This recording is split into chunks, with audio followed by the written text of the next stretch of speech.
Hey, everybody, welcome back to X's for Show, your premier media response show. Today, we're talking comics, and you can find us at X's for Show on all your socials. As for me, I'm Nico, and you can check me out at Nico Action. That's NicoAction. I'm TK. You can find me haunting the FBI at TK Elemental. That makes me your producer, Kevo, and you can find me at Kevo Really. That's KevoReally. Why are we haunting the FBI? I believe that is a question for today's episode. Yeah, that's just how Ghost Rider and co roll these days. It's Of course. Let's get the government in the mix and get spooky because it's almost Halloween, which is not a federal holiday, but maybe this is the best appeal we've seen so far. So let's talk about what it is. We're here to talk about Weapons of Vengeance, which is the Ben Percy penned Wolverine and Ghost Rider event spinning out of both of his titles, Ghost Rider and Wolverine, right? So, right. And there were two additional. Oh, yeah, sorry, I posted it when I was doing a Twitter post for it, but amazingly, this is now the first complete crossover event of the Fall of X era, which I just think is funny. Like, we're into it already. Like we're so there that we could have a full crossover. Yeah, and I mean, one of the things that this really brings to mind is the incredibly complex history between Wolverine and Ghost Rider. Oh man, they have been running around together for 1,000 years.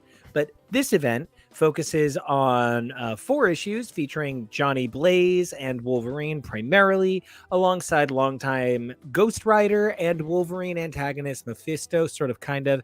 And we're going to talk about all the ways that's kind of a misleading statement to make in regard to this event. But I also want to mention that we're going to take a look at the complex history of these two guys. However, we love to kick this shindig off with a question. And today's question, as it is would you rather be a Wolverine or a Ghost Rider? I gotta level. I'm more of a Wolverine guy. But like Wolverine, it's tough because if you're asking me who goes on, I guess I've got to be a Wolverine. Yeah. If you're a Wolverine. If I could pick the either one, I'd be like, oh, Robbie Reyes. Like I would go for one in particular. But I don't think that's the game we're playing. So I would be a Wolverine, I think. So it's, do you want to be? Do you want to be a Wolverine? No, I'm sorry. I phrased that wrong. You have to pick. You have to tell what you are. That's what you're saying. Yes, pick. Are you a Wolverine? Or you are a Wolverine inside. That is 100% correct. You are the redheaded stepchild of the Wolverines who likes to laugh and smile, but also just fuck shit up when the time comes. I am obviously a Ghost Rider. I am the black sheep of the Ghost Rider family in that, amazingly, I'm the most upbeat of the bunch. I am the least angsty, but I am, in fact, a Ghost Rider through and through. And I don't want to say what my mode of conveyance is because I'm really hoping one day they let me write Ghost Rider and keep that to you. You want it to be a surprise, yeah, but it's terrible. Well, I'd like to think of you as do you remember when we read the book that gave us Kushala, one of the most incredible Ghost Riders, the first Ghost Rider / She's why I'm a Ghost Rider. Supreme, right?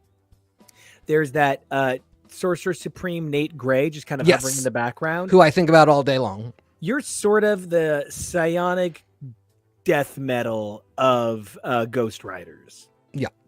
With, I think that's death metal is very generous. It's definitely emo that your parents think is death metal, but it is really just like Say Ocean. But listen, your cover is still going to be death metal. Yeah. Yeah, too loud for sure, Kevo. Yes, absolutely. It's too loud. It turns out all the lyrics are actually really upbeat. I'm just saying I'm like this. That was some excellent Static X. Some Klingon opera shit right there. But yeah, you're a Wolverine. I'm a Ghost Rider. That's why we team up so well. And weirdly, just to jump right to the end, the very end of this, Wolverine ends up with a friend. Like the two of them have two very tender moments of being friend. Like Wolverine ends most of his crossovers being like, I don't like you, but I guess we both saved the day. But these two are like, man, we're both monsters, aren't we? And also, as I posted on Twitter earlier, there is just something so tender about riding a motorcycle, one motorcycle, two men, and Wolverine has to sort of hold Ghost Rider from behind and just clutch him tightly. And of course, that's for safety. But it doesn't hurt that it's also very tender. Safety of the heart. But the gag, as it were. Yeah, yes. I appreciate your interpretation of it as a tender This does go a step further that I left out. But it is that much like if Ghost Rider had long, wild hair that was whipping in Wolverine's face as it's fire, it horribly burns his face, and he is charred and has to put himself out by like rolling on the ground. But I will say also that that panel of them post motorcycle ride has a very post coital, man, we just set that bed on fire vibe. You know, that's something that like I think is so funny all the time where, and this is just to like express something a little bit weird about this whole crossover. Kevo, could you bring up the slide with all of the iterations of all of the characters for me? So is that the first one? Yeah.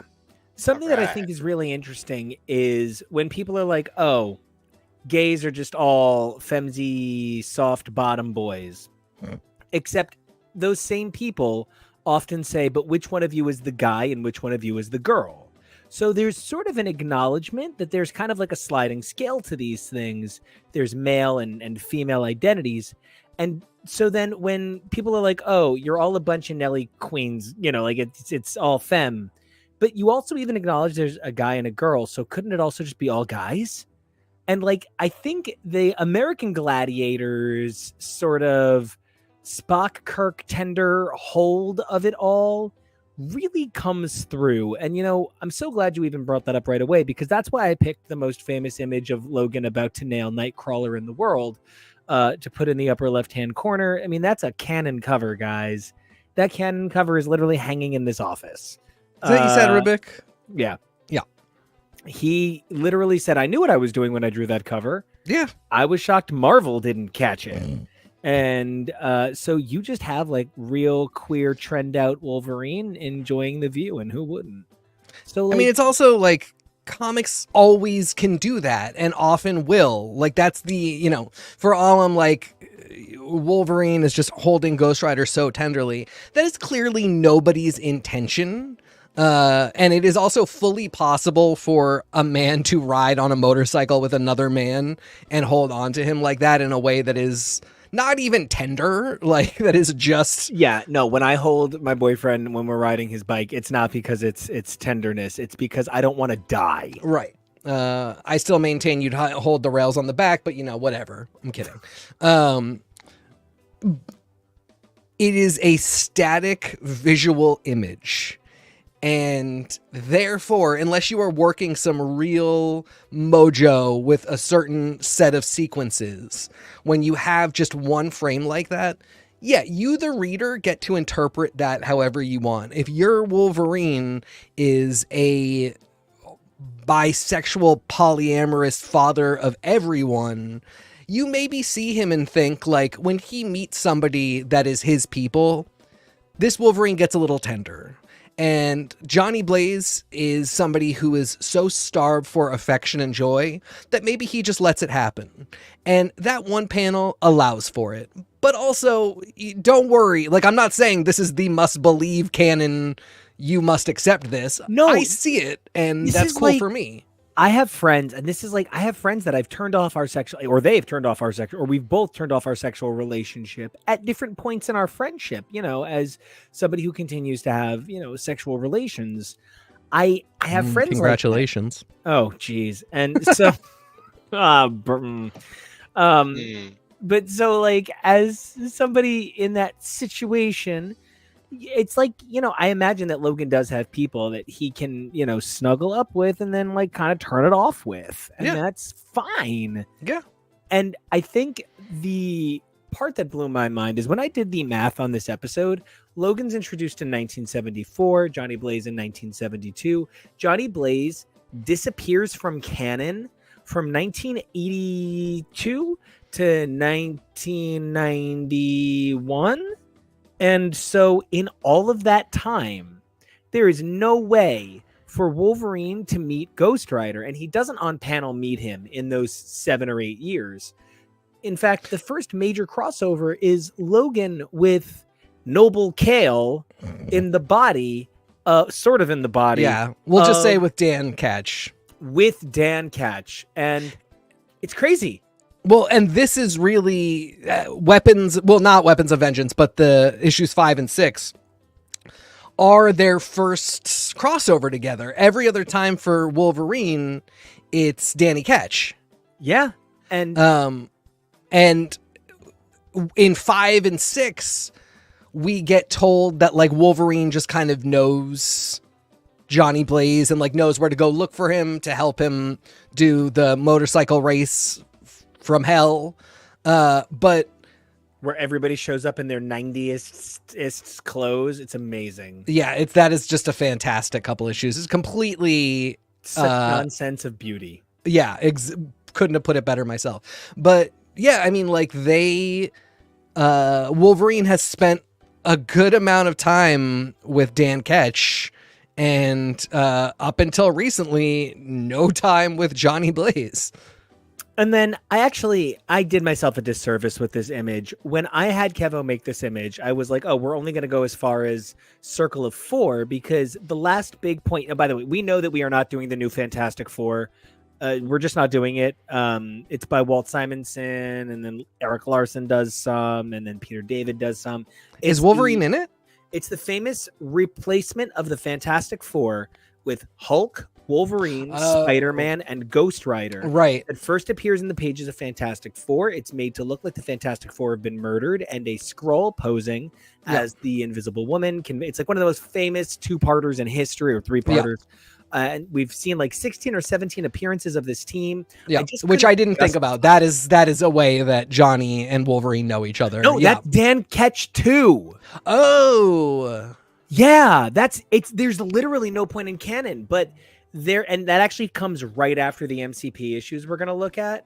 So there's just no point that it made sense to do those issues though, because there's like 16 or 17 appearances of that team alone. So we kind of skipped it, but we do cover Circle of 4 in Venom because it has the unbelievable Laura as she's technically like 23 at the time, but Laura as Wolverine fighting alongside Alejandra Jones, the least published ever Ghost Rider. That is right. Kushala has eclipsed Alejandra because they did her the disservice of killing her a couple of years ago. Hopefully she comes back. She's a one-of-a-kind Ghost Rider. I mean, they did the disservice of writing her poorly so often. Well, when they fucking wrote her. Right, exactly. That's, there's nothing worse than being a character that gets few appearances and then they're just not great. And it happens so much with these darker edge characters where the vibe is just like, ooh, they're so hard. Whoops, we forgot to make them likable. So it's just like, I don't, even though I see the potential of this character, nobody has written them in a way where I'm like, yes, this one who's got the great attitude and the great banter and the sense of humor. That's what makes Kushala so amazing. Even though she is a Ghost Rider and very hard and like very, of very fucked up circumstances, there is a piece of her that is so, existentially deep and beautiful, and not just like, everything's gritty and dark, that she just comes off as really cool and really interesting to follow. And you see that Alejandra, they never really got there. Well, they did ultimately get there with Robbie Reyes in literally the appearance that follows what we're going to talk about. What we're going to talk about is still kind of a rough road, but we're also going to look at an arc of Ghost Rider, which might be the greatest team of all time. Amadeus Cho, Laura as Wolverine, and Robbie Reyes as Ghost Rider teamed up with Silk as their Spider-Man, making them a new Fantastic Four. Really, really excellent story setup, but the actual book itself is kind of plagued by what I call visiting writer syndrome. We're going to get into that. But where we're going to start is with the big hot boy that just came out. Pay attention to him. He's shiny. He's flexing. He's up in the mirror. So we're going to get to some of those classic stories in a little bit. But I want to kick things off by taking a look at Weapons of Vengeance Alpha, Ghost Rider 17, Wolverine 36, and Weapons of Vengeance Omega. If we can flip to the next slide. I want to start with, I'd included numbers 5 and 6 of Ghost Rider on this slide and asked Kebo to pop them on because it turned out they were ultimately important. What this event taught me is that Marvel's actually learned 1 or 2 lessons. I just want to start with that. The biggest complaint I have about all of my favorite Weapon X stuff is it's like 17 issues and like it never ends. And it's things like Wolverines, which runs 20 issues, 6 of which matter. Or it's Weapon X by Frank Thierry, which is beautiful and gorgeous and incredible. And he worked so hard to make it so good. But because the editorial team at the time had a mandate from corporate to make everything fit in with a voice, it actually kind of doesn't work out of its era in any way. So I find myself impressed that what would have been issue 1 of a long Wolverine and the Dark X-Men kind of book would have kicked off with some image of looking at the, Hell Ranch or whatever, it's basically the Neverland Ranch for Hell. That's what it is. And Neverland Ranch is a reference to Weapon X by Thierry. This would have been 36 issues and I would have hated it. It would have been terrible because there's only 12 issues of story here. Ben Percy almost did himself a disservice making this only 4 issues. Admittedly, 2 of them are double length. So I will say that this is a little bit closer to 5 or 6, but probably my single favorite Ben Percy work in X-Men. I was pleased. I was really pleased too. And I don't know that Marvel has learned any lessons. I think Percy, they didn't make him make this 36 issues. There were no tie-ins featuring all the other Ghost Riders. There were no one-shots with Akihiro. I still don't know that I believe that Marvel had any part of that. I think that might have been Percy's pitch right off the bat. Percy just went up to anybody who offered to write it and was just like, have you seen how big I am? I mean, a little bit, yeah. I do think giving this a little seed in early Ghost Rider is an interesting touch. Percy is one of those guys that, like, I don't know, maybe I'm just giving him a pass and not giving other people a pass. Wolverine showing up randomly in issues 5 and 6 and then doing this crossover to me is less offensive than Emma Frost marrying Jerry Duggan's other darling solo series writer, Iron Man. Okay. I just need to intercept. Come on. I want to say intercept. And I just want to pull the curtain back on comics for a second. Sure. Mark Waid's literally perfect. I don't know. I think it is the most perfect thing Marvel has ever published. The History of the Marvel Universe 1 through 6. Yes, you do love that. It is like the most beautiful book I've ever held in my hand. I have the Treasury edition. Emma Frost marrying Tony Stark is in there. Yeah. And I had the entire X's for, I guess, podcast at that point team talk about it. Yeah. And 117% of them said, fuck this, I hate it. Yeah. And I was like, no, you're all wrong. And I'm going to tell you why you're wrong. You're wrong because of that scene in Civil War where she's like, no, we once dated. I would never date you again. And at the time, Emma Frost was saying, I would never date Scott Summers again. So I don't think that there's a whole lot of ground on somebody as powerful as Emma Frost being forced to stick with a single moment's decision. If she suddenly saw value in Tony Stark, I'm fine with it. The only thing I'm trying to get at is I think they maybe said to Jerry Duggan, look, this carrot, this beautiful, sexy carrot, you want the carrot? Eat the carrot. And what's Jerry Duggan going to say? He's a straight white man working in comics. He's going to eat the fucking carrot. You know what I mean? Yeah, I will say my problem has never been Emma said, I won't ever date Tony Stark again, and we need to stick to that. I actually could see Emma dating Tony a lot and being like, I don't know why. It's that he's rich, that he has good taste, and that he's dumb as a rock emotionally. So I don't have to, we can just date. He's my no strings attached. Yes. He's my no strings attached fuck buddy friend. With the Basquiat of facial hair.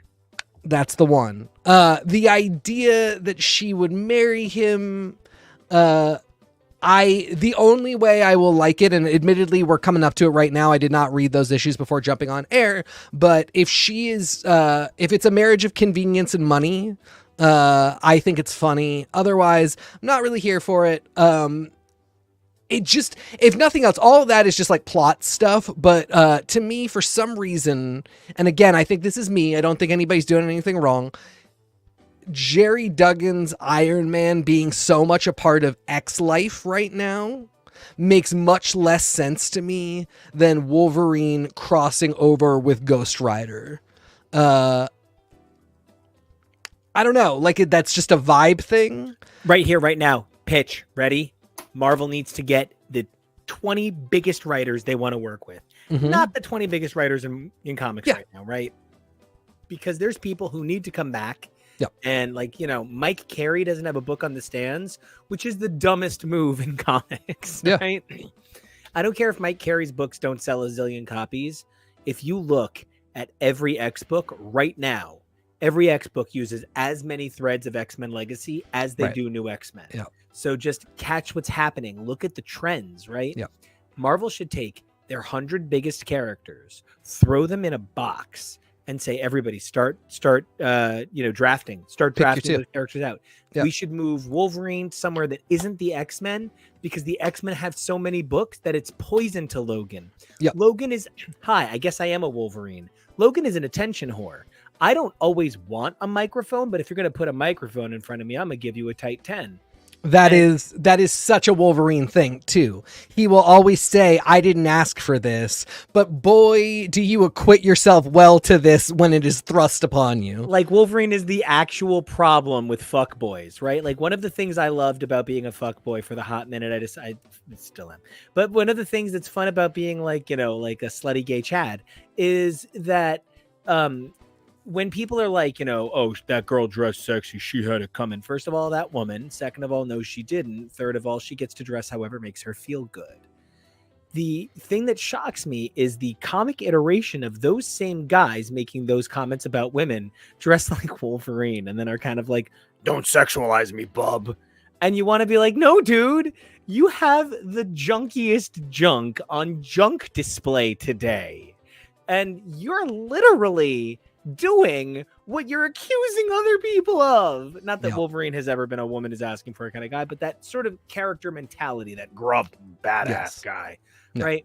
And so I think that really is highlighted in what you're saying. Logan is the king of, I didn't ask for this, but are my claws on display? Hi, claws. I didn't want to be headmaster of the school, but boy, am I going to headmaster harder than Charles Xavier himself. I had these business cards ready. Just, you never know when you're gonna need them. Yeah, Kitty's like, I drafted up those contracts several years ago. They literally have a list of people that he's fine with taking over the school for. So yeah, to your original point, I think you make start drafting characters and, be Jerry Duggan and Ben Percy. Get your two random books and make them gel. I do think that is a really good point. It's not that I'm like, Jerry Duggan shouldn't do this. I think it doesn't happen enough. And so it stands out. And if you are lucky and talented and the stars kind of align, you have a Percy moment. And I think it's right on a ton of levels. I have said since really, I think I started doing the show, I love Percy as a horror writer. He's a great X-Force and Wolverine writer. It's just not always 100% my favorite thing ever. His Ghost Rider for Marvel horror, for Marvel genre iconographic stuff, he is really up there. He really is one of my favorites. So, things are just lining up for him. Wolverine acquits himself well to horror. Ghost Rider's a great horror book. Percy's a great horror writer. Does Tony Stark play well with the X-Men? Is Jerry Duggan a great romance with a side of sass writer? I think these things are a little less certain than Percy kills at horror and Ghost Rider's a great horror character. But I think if we were seeing so many people do it, Leah Williams taking like a Boom Boom and like the Mandarin, I don't know, really having to do like that kind of slutty grindhouse plus somebody who maybe doesn't fit into it. There's so many people that I can think of that would play well with a genre and some characters in a way that I think, exactly as you said, Logan isn't doing anything for the X-Men anymore. We've seen it a billion times. The X-Men are as popular as they're going to be. Logan is not really going to be the thing that tips a standard X book over. Maybe a really like obscure one, but not an X-Men or an Uncanny. But he can do a lot for a Ghost Rider.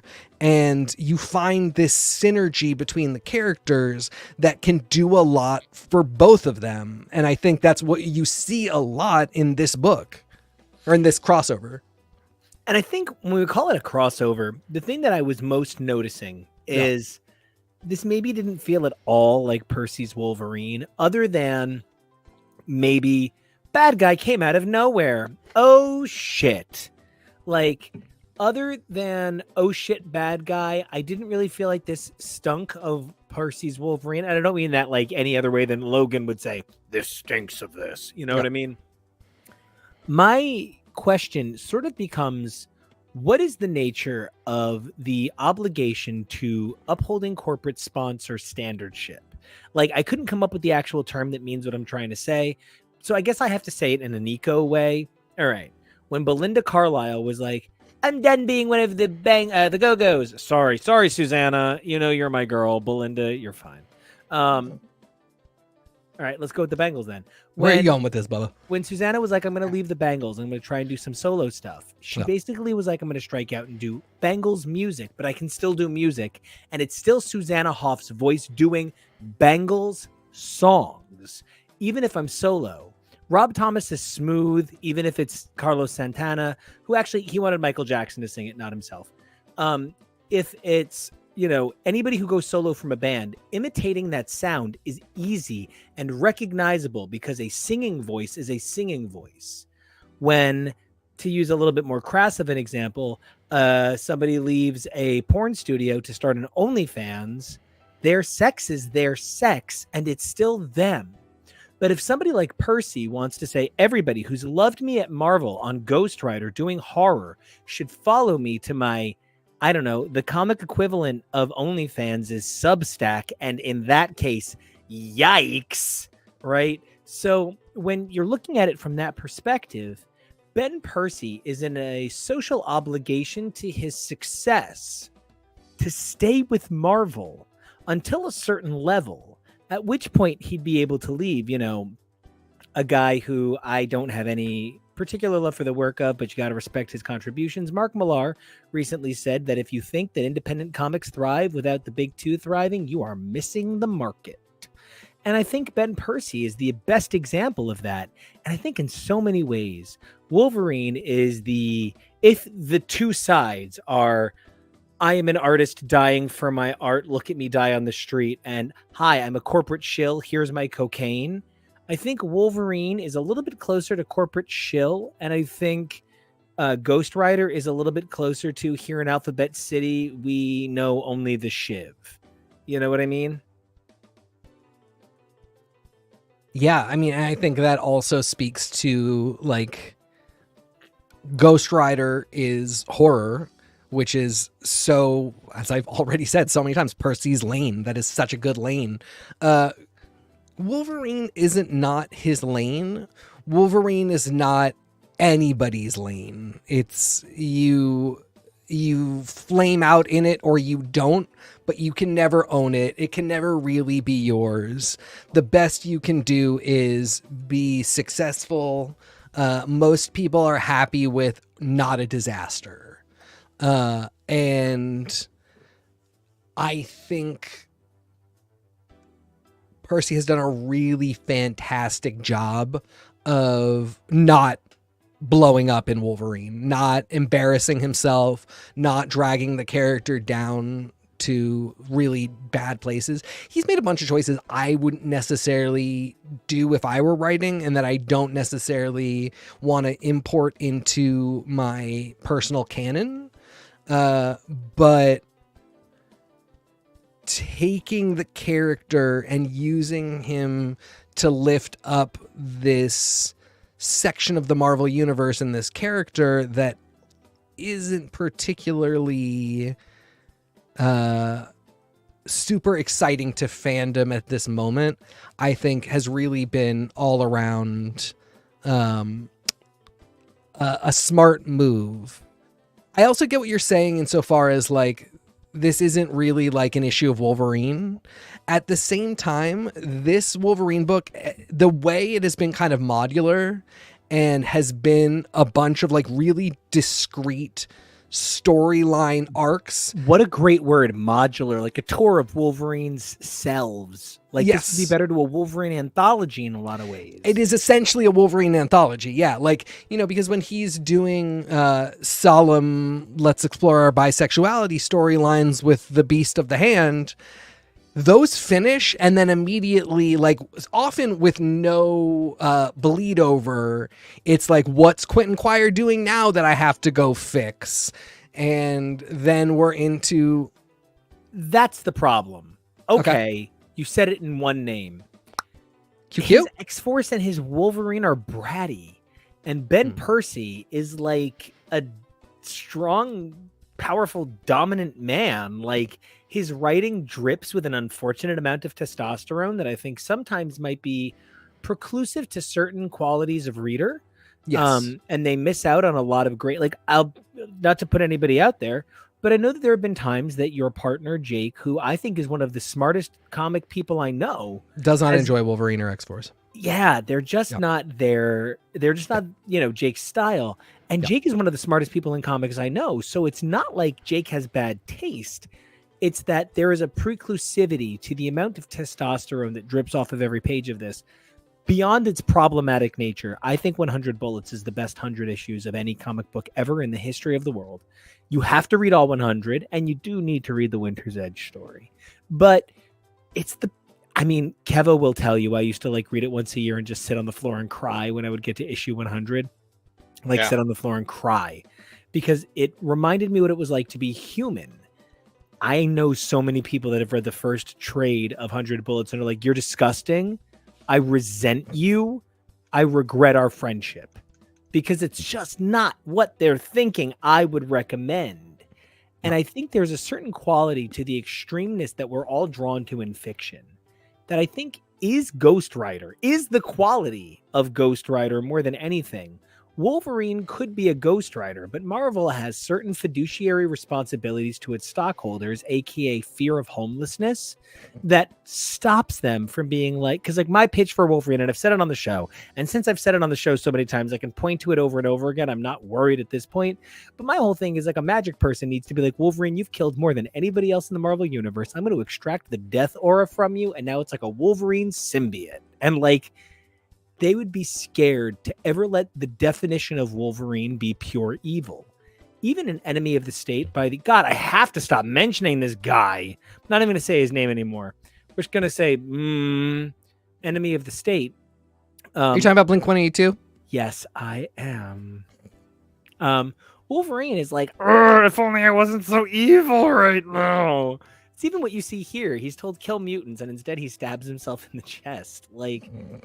The thing I want to jump back to this arc about to highlight with everything I'm saying, the quality of Percy's Wolverine and the quality of Percy's Ghost Rider are steeped in the traditions of Marvel lore. One of the things that I think a guy like Percy gets the opportunity to do more than somebody like, let's say, a Marjorie Liu, is the opportunity to set the standard for the missing canon. Mm-hmm. I pointed out that there are 7 or 8 years that there could have been overlap between Wolverine and Johnny Blaze. And at that point, neither one of them was, let's go with comic OG, right? Neither one of them was that level.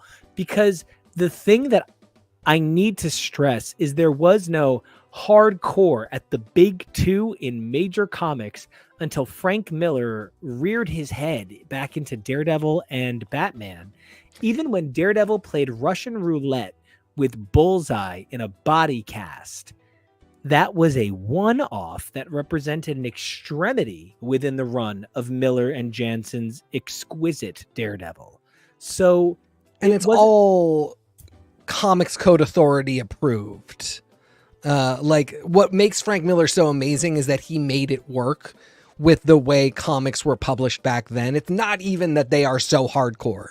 It's that they work based on what will actually get published. And then we get real gun shy from about 1990 until kind of recently. And the nature of comics fear of filling in too much went away the day they said, Wolverine origin.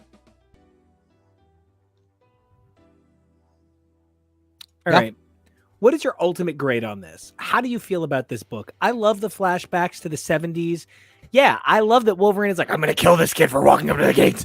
Because it is like the sort of shit-tastic way people were writing Wolverine then. It really is that level of insanity. The one thing I will say is Percy is Percy is such a method actor. He's kind of a Vincent Gallo Brown Bunny situation.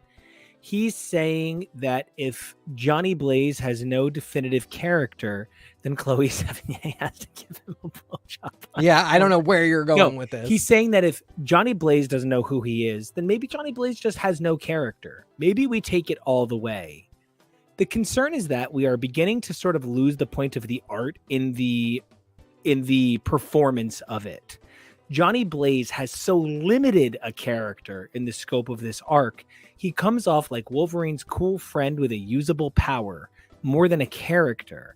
And for that reason, the extremity, the extremeness that we will talk about this arc with, the time Logan turned into Ghost Rider, the Helverine, is equivalent to, oh no, I made a movie with a blowjob in it. That's going to be the thing we talk about, even though the actual act itself means that the other parts of this film, or in this case, this comic arc, were a little deficient. That said, I give it an A-. This was a really good time. I only wish it had been 8 issues. I loved this, man. Ben Percy, this is my favorite idea you've had at Marvel. This was charming. It was angry. It was ugly. The guy who's like, I want this evil out of me, was like, I miss the evil. I guess I'd never realized how addicted to hating evil I was. You can get addicted to hating things, guys. Trust me, I'm addicted to hating how much I love comics. Yeah. Oh man, you nailed so much of where my head is at. I think we are seeing this author run this character around and trying to hit the walls of the boundaries of who he is. And that is a big, wide area. So we don't actually get to see who he is. We get to see exactly where he stops. And we're still, I think, we're seeing Johnny Blaze as a pitch for Ghost Rider in a way that I really do like. This just kind of beaten down. And it's interesting because a lot of this arc is about being hollowed out for the demon. And I feel like the most you can say about Johnny Blaze is that he was hollowed out such a long time ago. As was Logan by the Weapon X program. Wow, what a great phrase you used there. Thank you for making this even better. And so if we're going to, because ultimately I think up until this came out, I kind of was just always saying Johnny Blaze will of course always be the first Ghost Rider, but I think we're probably done with Johnny Blaze. I was really surprised when this book was announced and it wound up being not just Johnny Blaze, but like basically exclusively Johnny Blaze. Truly. And it hasn't been a bad thing, but I think Percy is really bringing us some 2.0 shit when it comes to the Ghost Rider concept and the Johnny Blaze concept. And I think he's also achieving this thing that hasn't been achieved yet, which is like a really good horror comic that is a Ghost Rider comic. Some of the stuff that you see in this run defines, I've been saying this from the beginning, I feel so bad because I just feel like I'm constantly repeating myself, but like, you obviously can't do jump scares in a comic, and there's a lot of stuff that you can't do because this is a Disney owned property. They're not going to do human centipede begotten tension levels of horror.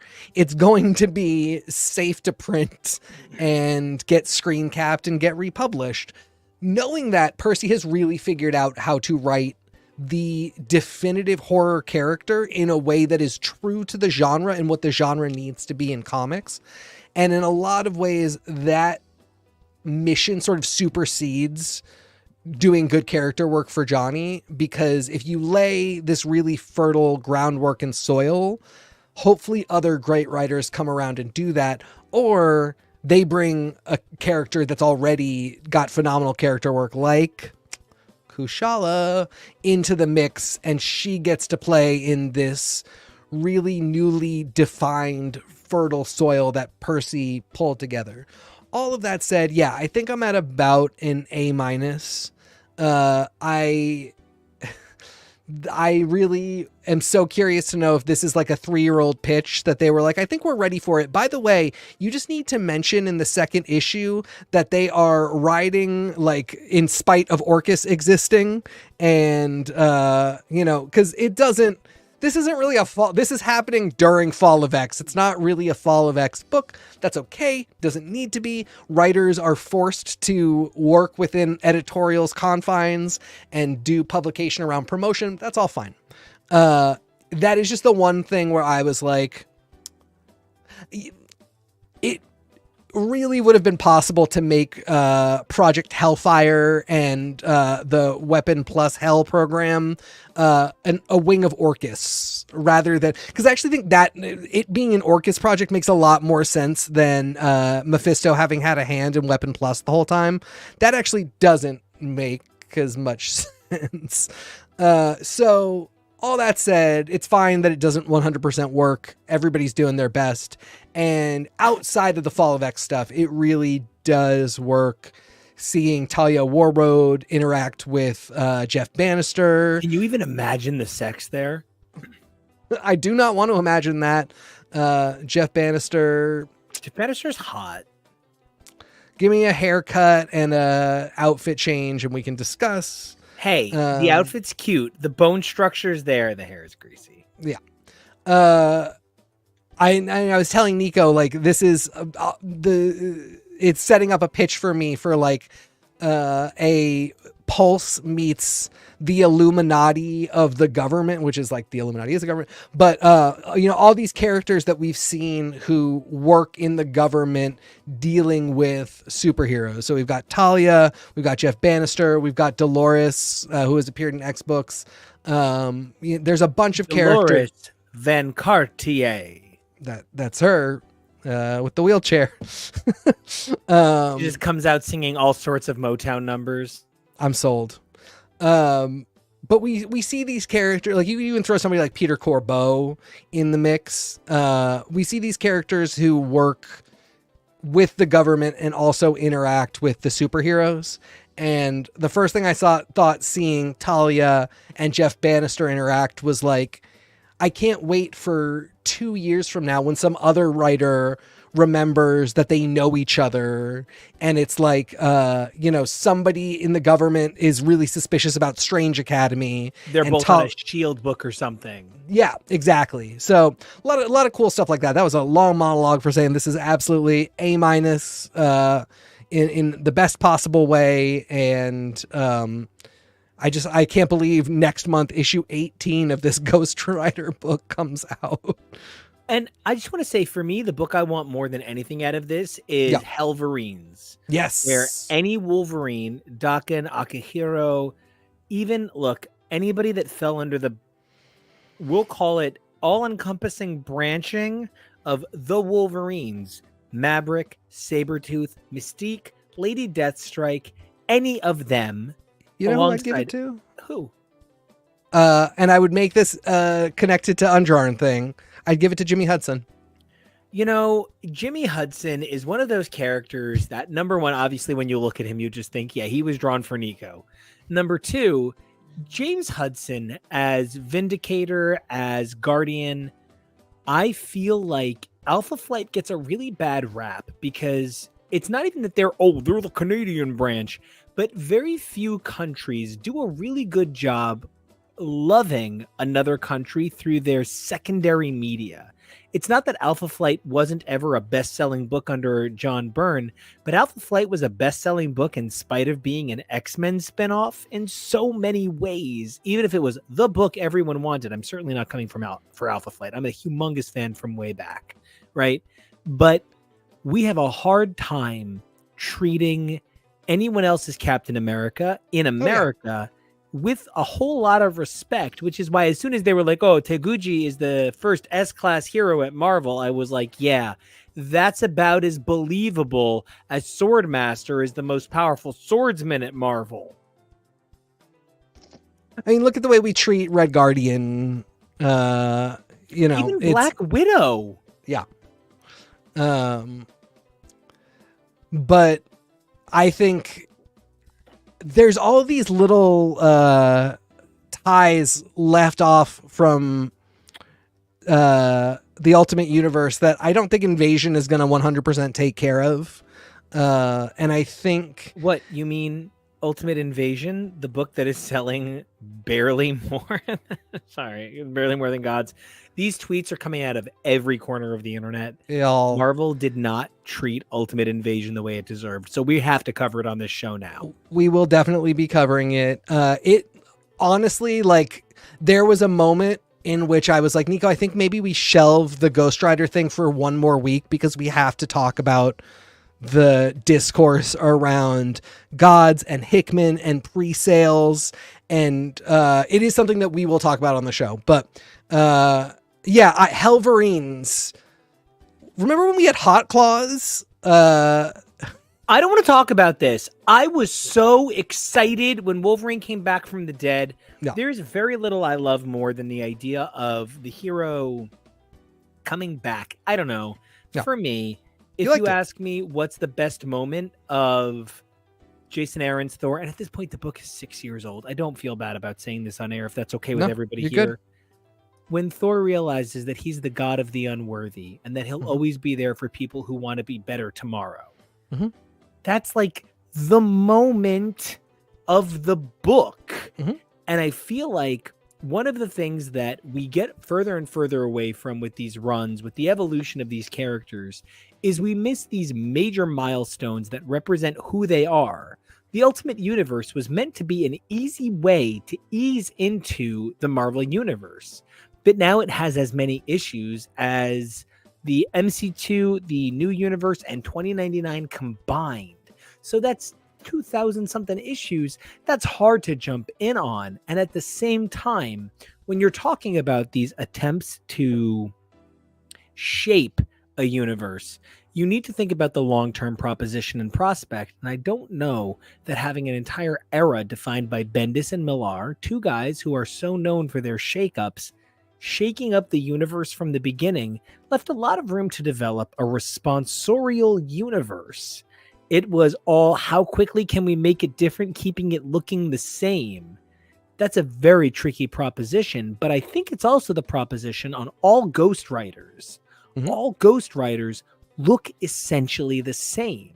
Flaming skull, cool guy, big muscles. Sometimes it's a lady, but that doesn't change much about the visage. Shouldn't have used that word. Well, then I think it's time to go to MCP and take a look at our next slide. I have our next / first crossover. I have nothing to say about this one, really. I feel bad. Marvel Comics Presents is like the Jost Man of my comic childhood. It is that thing that I was like obsessed with, that shaped my understanding of this thing that defines me. But now I understand that this is a very bad, very small view into a very big room. I don't want to judge the whole White House by one window, but I feel like that is what MCP sought to do. It's either extreme or very funny for like 189 issues across 7 years. And this Ghost Rider Wolverine story is the dregs of it. My thing is like, if this was your thing, if this got you into Marvel Comics and you are a huge fan now because of this, it did the job that I root for. I did not get into Marvel Comics through Marvel Comics Presents.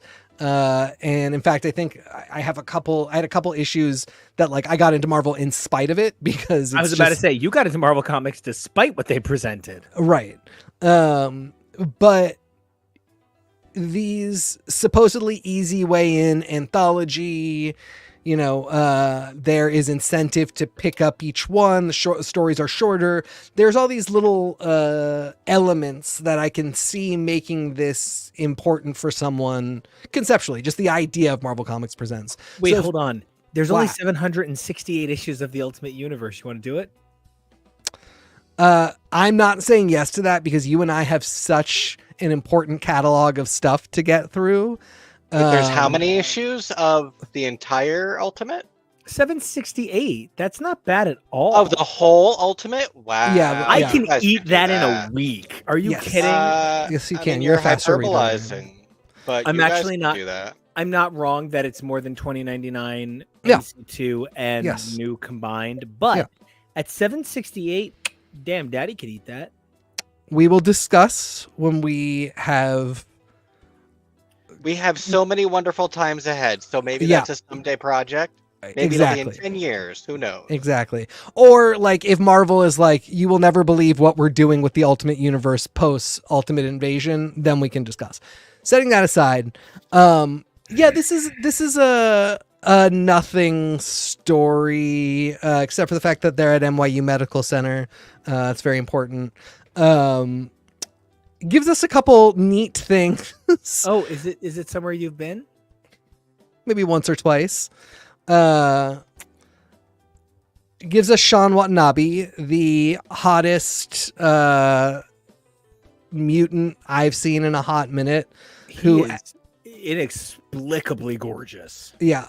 Who absolutely could have a renaissance. But don't take that idea. That's mine and Nico's idea. You can't have it.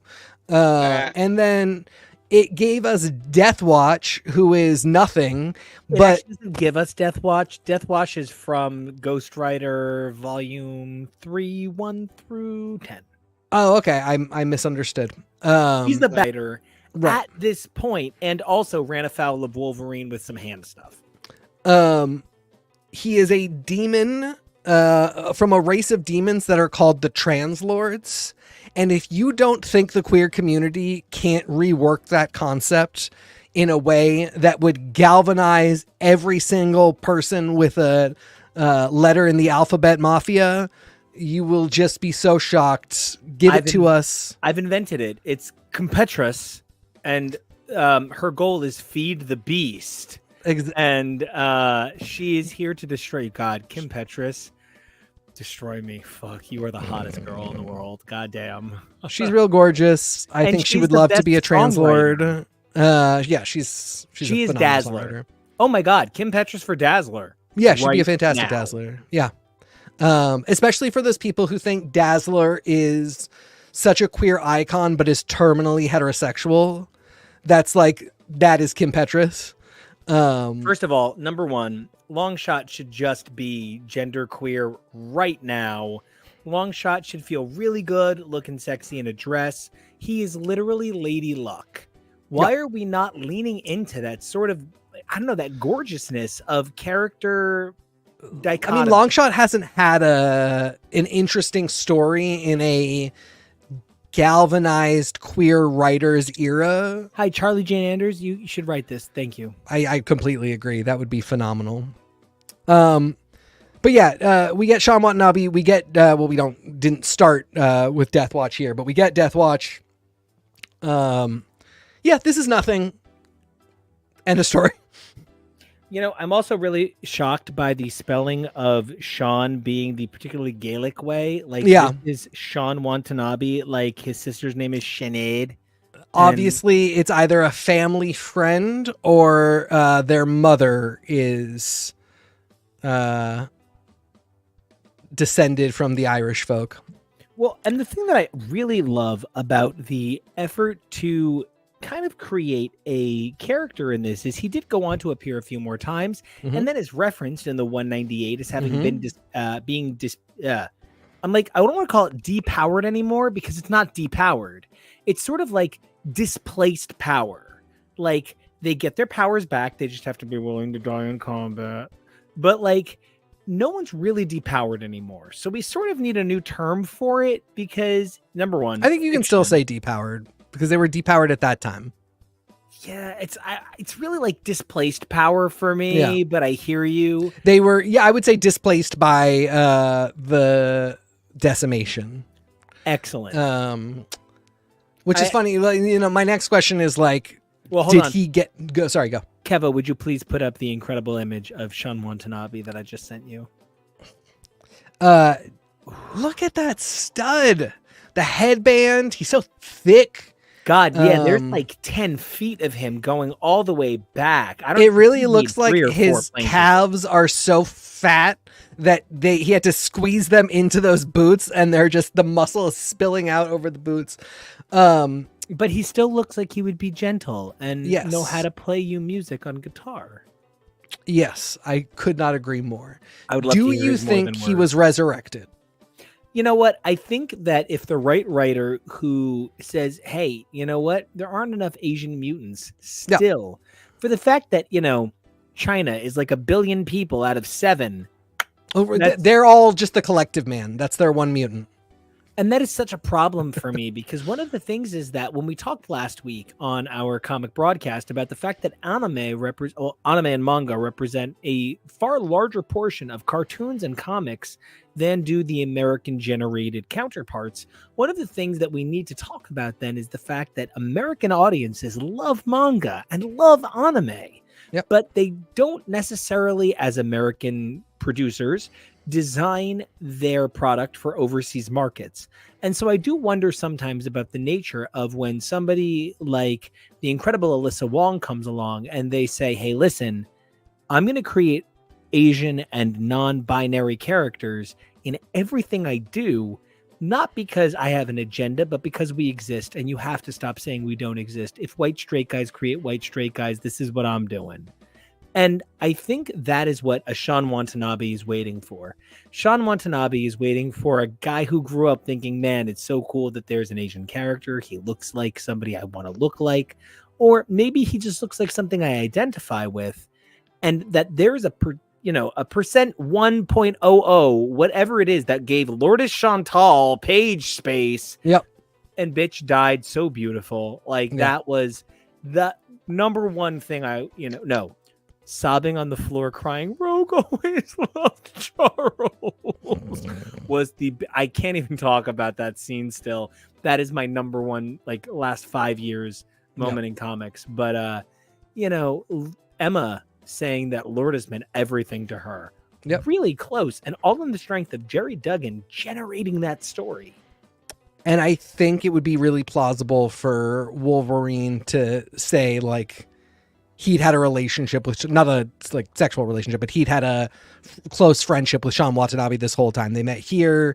Sean Watanabe was still active until the decimation. Yes. So like, it really would just take him coming. And that's what I'm talking about. Like with Percy's Ghost Rider, it's another avenue in which we see Wolverine having relationships with people and like showing an affection for people that is not just like, oh, I'm gruff and even when you're my friend I'm always mad. Like, it is becoming increasingly believable that Wolverine would be like, no, I actually just really liked this person. I really respected this person. I enjoyed this person's company. And I think a character like that, having him be like, I solved a mystery to get Sean Watanabe to the top of the resurrection queue because that was my friend. I can see it. You know, and I think complicated thing about it is what you're pointing out is I'm more interested in who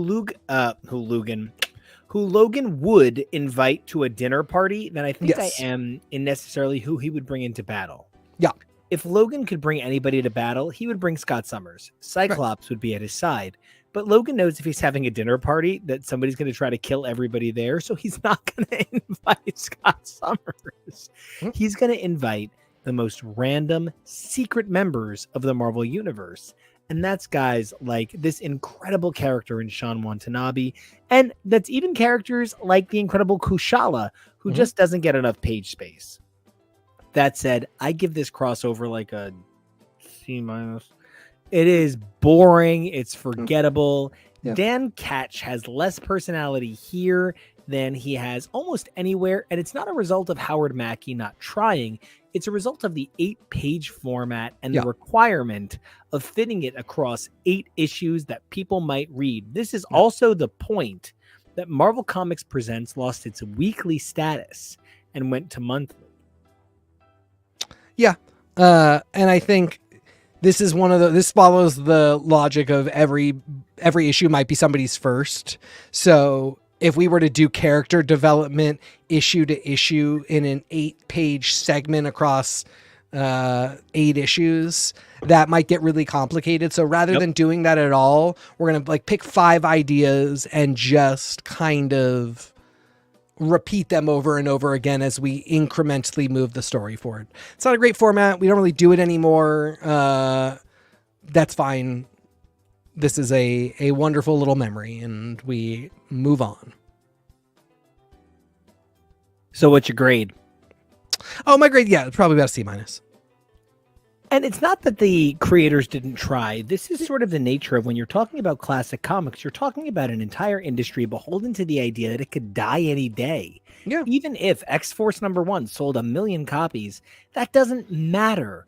Pearl Harbor made $100 million, the first movie to make $100 million in a single weekend, and is considered a failure, a flop, and a critical disaster. So don't necessarily always look at your history books and assume that that means quality. You know what I mean? Exactly. Let's take a look at our next slide. We have what I might call an ugly triptych. Ghost Rider, Wolverine, Punisher, Hearts of Darkness is one of the most beautiful things I've ever laid my eyes on, as long as you don't need to know what you're looking at.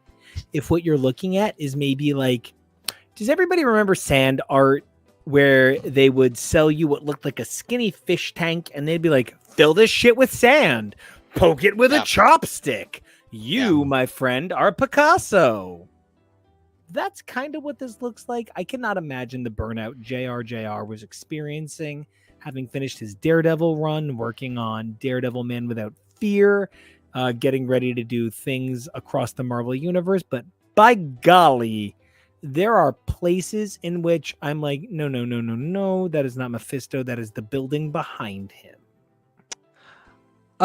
Mephisto, that's the one thing I was going to talk about, is I love that depiction of Mephisto, and I actually think it's a huge loss that we don't do it more. The Hearts of Darkness actually, to me, is not bad at all. It's actually pretty good. Yeah, I give it a B+. The only real problem I have with it is sometimes I can't tell what's happening between the writing and the art. Yeah, and I don't really think it almost doesn't matter. It's a really, like, everything is the first thing that is said and none of the details matter. Blackheart is here. Blackheart hates his dad. Blackheart's going to do a thing to F up his dad. That, like, he might add in little details about what he's doing, but it doesn't matter. It's just that Blackheart is here. Blackheart is constantly trying to kill Mephisto. Our 3 protagonists, this is such a weird time because Punisher is post Miller in the zone of, this is not man that you want to emulate, but is still tangentially related to something having to do with superheroes and vigilantism. And it is pre the constant refrain of, I will do whatever it takes to stop criminals. It's also before that, like, Garth Ennis re-envisioning of the character as somebody who maybe has a soul as long as you're not a crime lord. Right. And it's before so many of those horrible Christmas issues that we, but it is this, you can see Punisher showing up at a superhero function because he does what they do, regardless of whether or not he has any moral high ground or he's somebody who you want to in any way emulate. I don't know. There's something about it at this time that I'm still like, okay, I'm still okay with this Frank Castle. It's very soon after this that he becomes the person that cops are like, that's the guy. I want to be like that guy. I have a mandate to be like that guy. And I think here especially, it's three people that like nobody has a mandate to want to be like, but they have shown up in this situation in which they are the only people that can right what Blackheart, who is the son of Satan, who is a very evil dude, is a regular Daredevil villain at this point. Yeah. Inexplicably, Ann Nesenti was like, hey, how come Daredevil's never met the devil? Yeah. And I think it's very explicable.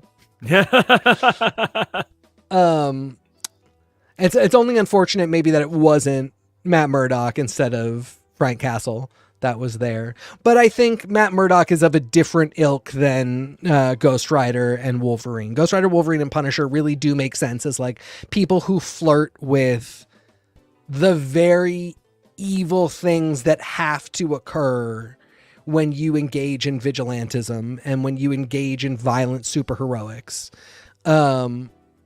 Well, I just want to say that, like, when you read this, you can really understand the interview from Marvel Age in the back of the trade that says, oh no, this was a Ghost Rider story, and we were going to have Wolverine and Punisher guest star for a minute, and then decided if we just added a couple of scenes in the bedroom that they feel like regulars. No, they don't feel like regulars. They feel very shoehorned in. And it's a fucking riot that they all meet at a bed and breakfast in Christ's Crown, Texas, Alabama, Oklahoma, Missouri. It's one of those. No, it really feels like they're all about to like go in the back and like enjoy some secret man time. This is also, good Lord. Have you never wanted to see Punisher more go in the back and enjoy secret man time than in the... Oh my God, he is drawn to look like your every 90s burly buff daddy fantasy. Yeah. But the only thing is no one has a personality in the entire book. Not at all. The person who comes closest is Danny.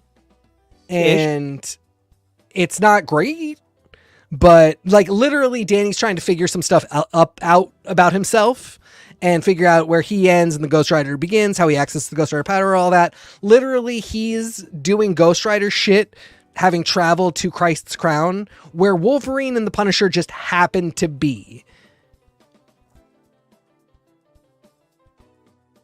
And then, the part that throws me off is, like, Frank is like, you could tell who I am through all of this. And Wolverine is basically like, I'm a dog person.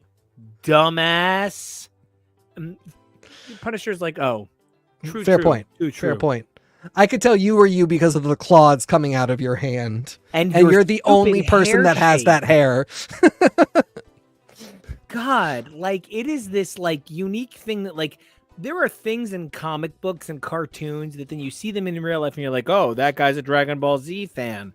But I've never in my whole life, outside of somebody cosplaying Wolverine at a Comic-Con, seen anybody ever been like, do you like my split cowlick? Yeah, nobody has ever managed to pull off what our world's version of the Wolverine hair is. You are either doing Wolverine hair with a ton of work, i.e. cosplay, or the first X-Men movie, because after that, it's just whatever. But there's no, like, it's the other thing. Nobody can explain to me what is going on with the Osborn's hair. They are not half black. I've asked everywhere. No, what throws me off more than anything is they really do look like we got the white guy cornrows. Yes. It's very confusing. So those are the two that I'm like, there is no our world equivalent of that. Betsy Braddock is just a girl who dyes her hair purple. You can't convince me otherwise. No, she literally does. It's like, it's canon. She's a blonde. Yeah. And that's fine. That's great. You know, with that is a thing. That's a girl can dye her hair purple. There's just no version of the Wolverine hair. Anyway, these guys all show up at a bed and breakfast in Texas where Blackheart also happens to be, and he holds the town hostage in order to recruit them to kill Mephisto. They do not. End of book. That's it. Yeah. End of book. They don't. And a book. And you get a really, really cool version of Mephisto that's like a fat pot-belly pig.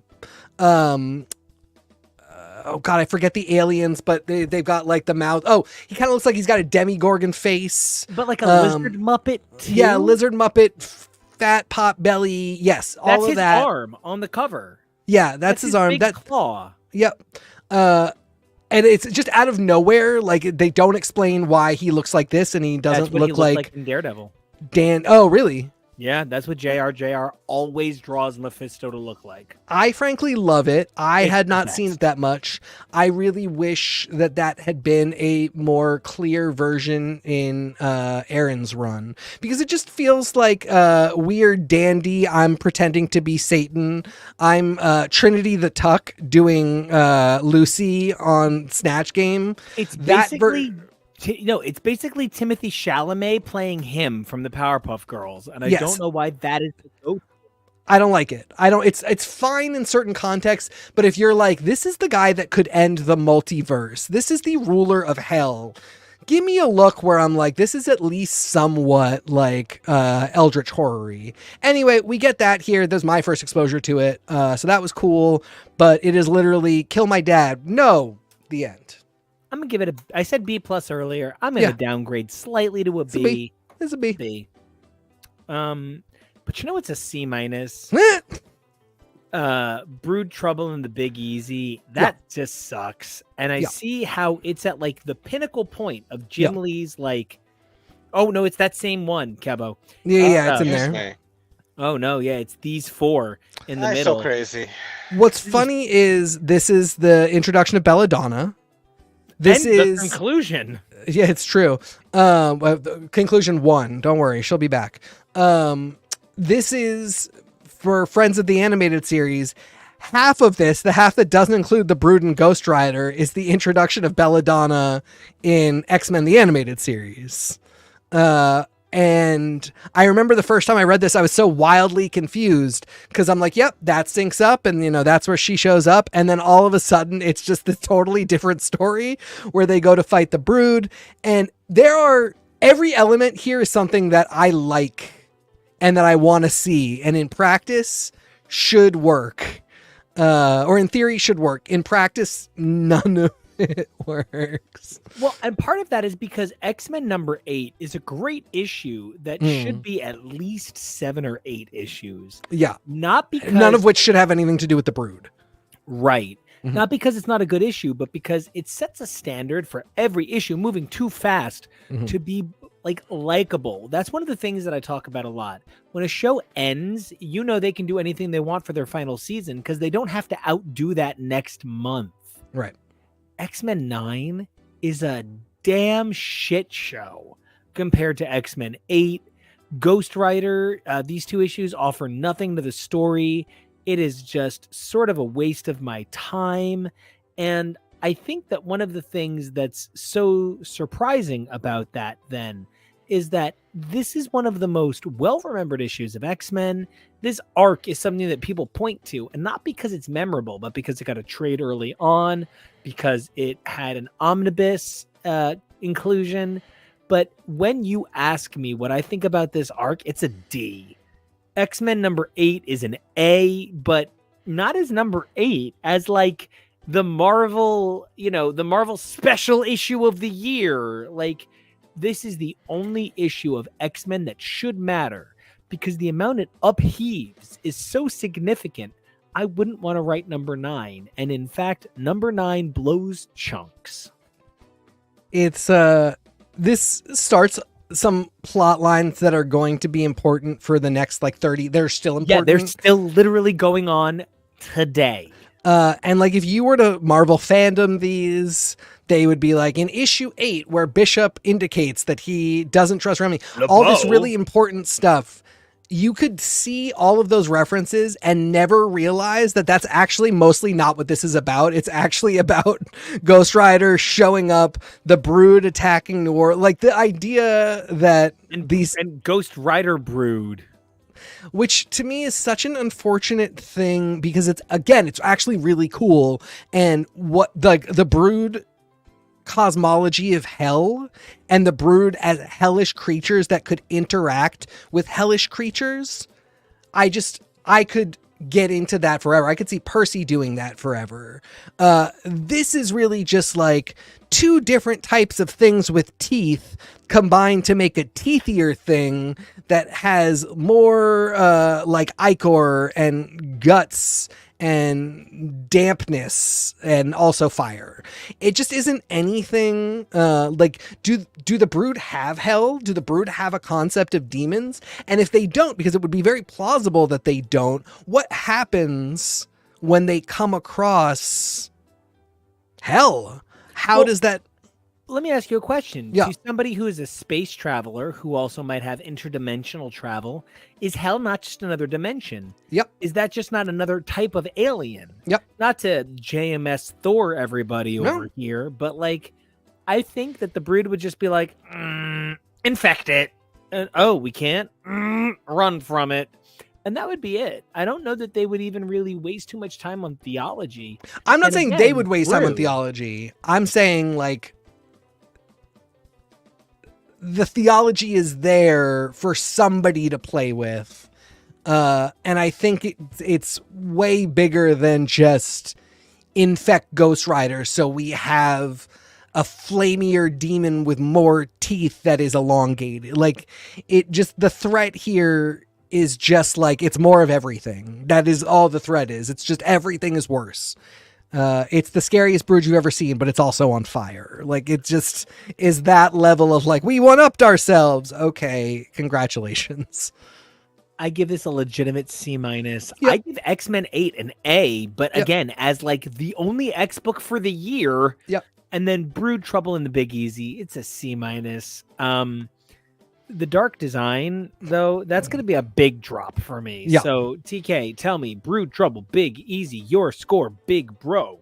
Yeah, I think it's probably somewhere in the C- range. I will say it made me think of so much stuff that's happening now that would be really cool, but in and of itself, it's just not anything, unfortunately. And speaking of not anything, I have a specific thought about dark design, and it's not critical. It's acknowledging the time. It's a sign of the times. I grew up with a cable box in my bedroom. Yes. And so Kim Dawson was my first real porn star. She was like in all of the Skinamax movies. But if you ask me, does Kim Dawson actually, like, you know, is she a Brazzers girl? No. I understand that there is a huge difference between the things I grew up on that feel familiar in a way that make me go, yeah, and like quality. Dark design, God fuck, from the minute you open it. Number one, Ron Garney is one of the most spectacularly talented pencilers in the entire comic book industry today. Yet here, he's clearly given an editorial edict to draw along the lines of a JRJR so that the book has some consistency from the conceptual precursor of Hearts of Darkness. The only connection really is Lucy and Blackheart, and even then, it's not a strong connection, really, if you're reading them. The dark design looks like it came out in 1994 or 1995. It feels like it came out in 1994 or 1995. It offers no real story. In fact, this might have been better suited to being called an annual of sorts, but rather they chose to try and capitalize on the success of the previous volume. This, to me, is every bad sequel Marvel published in the 90s. The unfortunate thing is they barely let the first one live long enough to become a classic before they compounded it with the lackluster sequel. Yeah, I don't know that there's a ton more to say about it. Timing wise, it doesn't work at all. Lucy is like maybe 6 to 8 in the first one, Hearts of Darkness, which was published 3 years before this. And we know the Marvel time scale is like 1 to somewhere between 5 and 10. And Dan Ketch could not have been Ghost Rider earlier than a certain point. So that she is like, I want to say 18 because then we don't have to even deal with a Blackheart child bride storyline. And that they clearly gave, who was in her previous iteration, a young girl, breasts in this is everything about the hypersexualization of the 90s that makes these books feel ooky in addition to preclusive. Yep. Unfortunately, I do think she's like 13, which is still too much time having passed and doesn't work. But and also then like that she is a child bride that is like vaguely sexualized. Like you can't blame him. She's so sexy is fucking unhinged. Again, it's also horrible because none of this matters because we are still dealing with I want to kill my dad, which don't get me wrong, as somebody who really fucking hates his dad, I get where you're coming from, Blackheart. And I think as a character motivation for a villain and a chaos causer, I'm mad at my dad is great. Don't ever change. Keep it constantly that. That is an evergreen villain plot device. We don't need to get Child Bride in the mix. That wasn't necessary at all. What I will say is they also give her powers, which means that I am putting this character in my Rolodex of characters I will be bringing back later to use for cool Marvel Magic horror stuff because Lucy has had some wild adventures. These are her only 2 appearances, so you are officially a Lucy expert. When she meets her multiversal variant Lucy LaDuca, I think the portals between worlds shall break down. Let loose, baby, fuck Satan. I will be introducing this character singing Let Loose at karaoke, and I cannot wait for it. This is I love that they just show back up in Christ Crown. They were like, the Wolverine and Ghost Rider are like, Lucy called us psychically. Frank goes, I just thought I had a bad dream, but I came in. Which is not supposed to be funny, and it is funny, and I think I'm just going to steal that and use it again because I think it is very funny.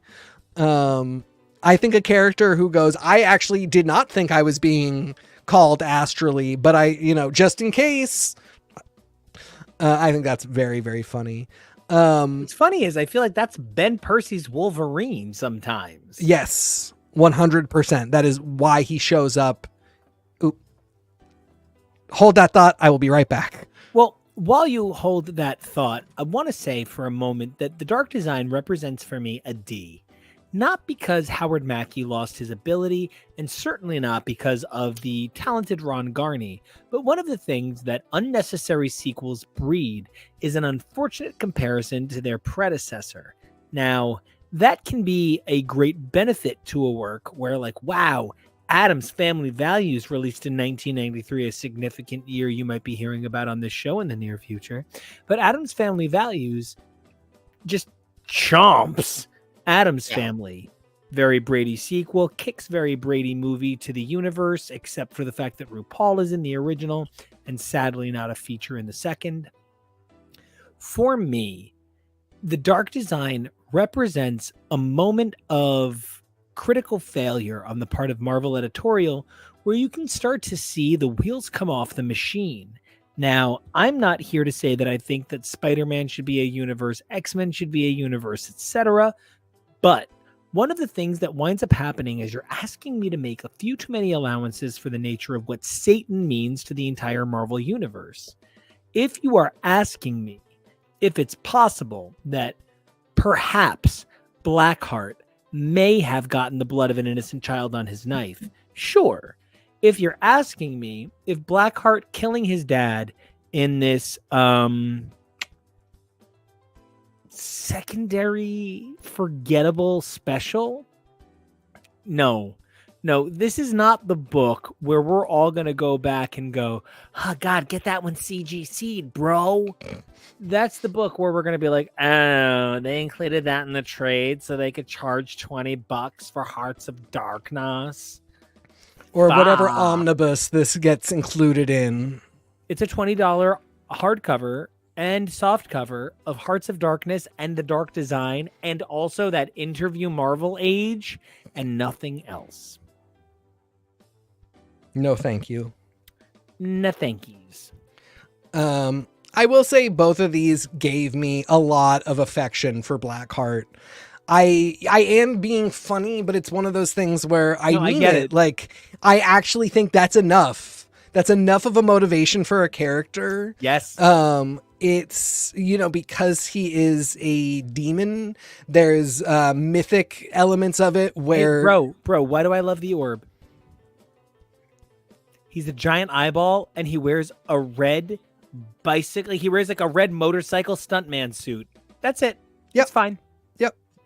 And so these two for me really illustrate like a lot of other things Blackheart appears in, with the exception of Nascenti's Daredevil. A lot of stuff he appears in tries to do too much or does too little. Like it's not even I hate my dad. It's just I'm from hell. He's just a demon. That's even kind of the 5 and 6 from Percy's run. Like he's not doing anything, which is funny because he really could be doing I hate Mephisto stuff there. Anyway, I think these two just really illustrate how that's enough to get you 5/6 of the way there. The problem in Hearts of Darkness is not that it's too thin a concept or a conflict. It's that he goes, I want to kill my dad. And they just go, no.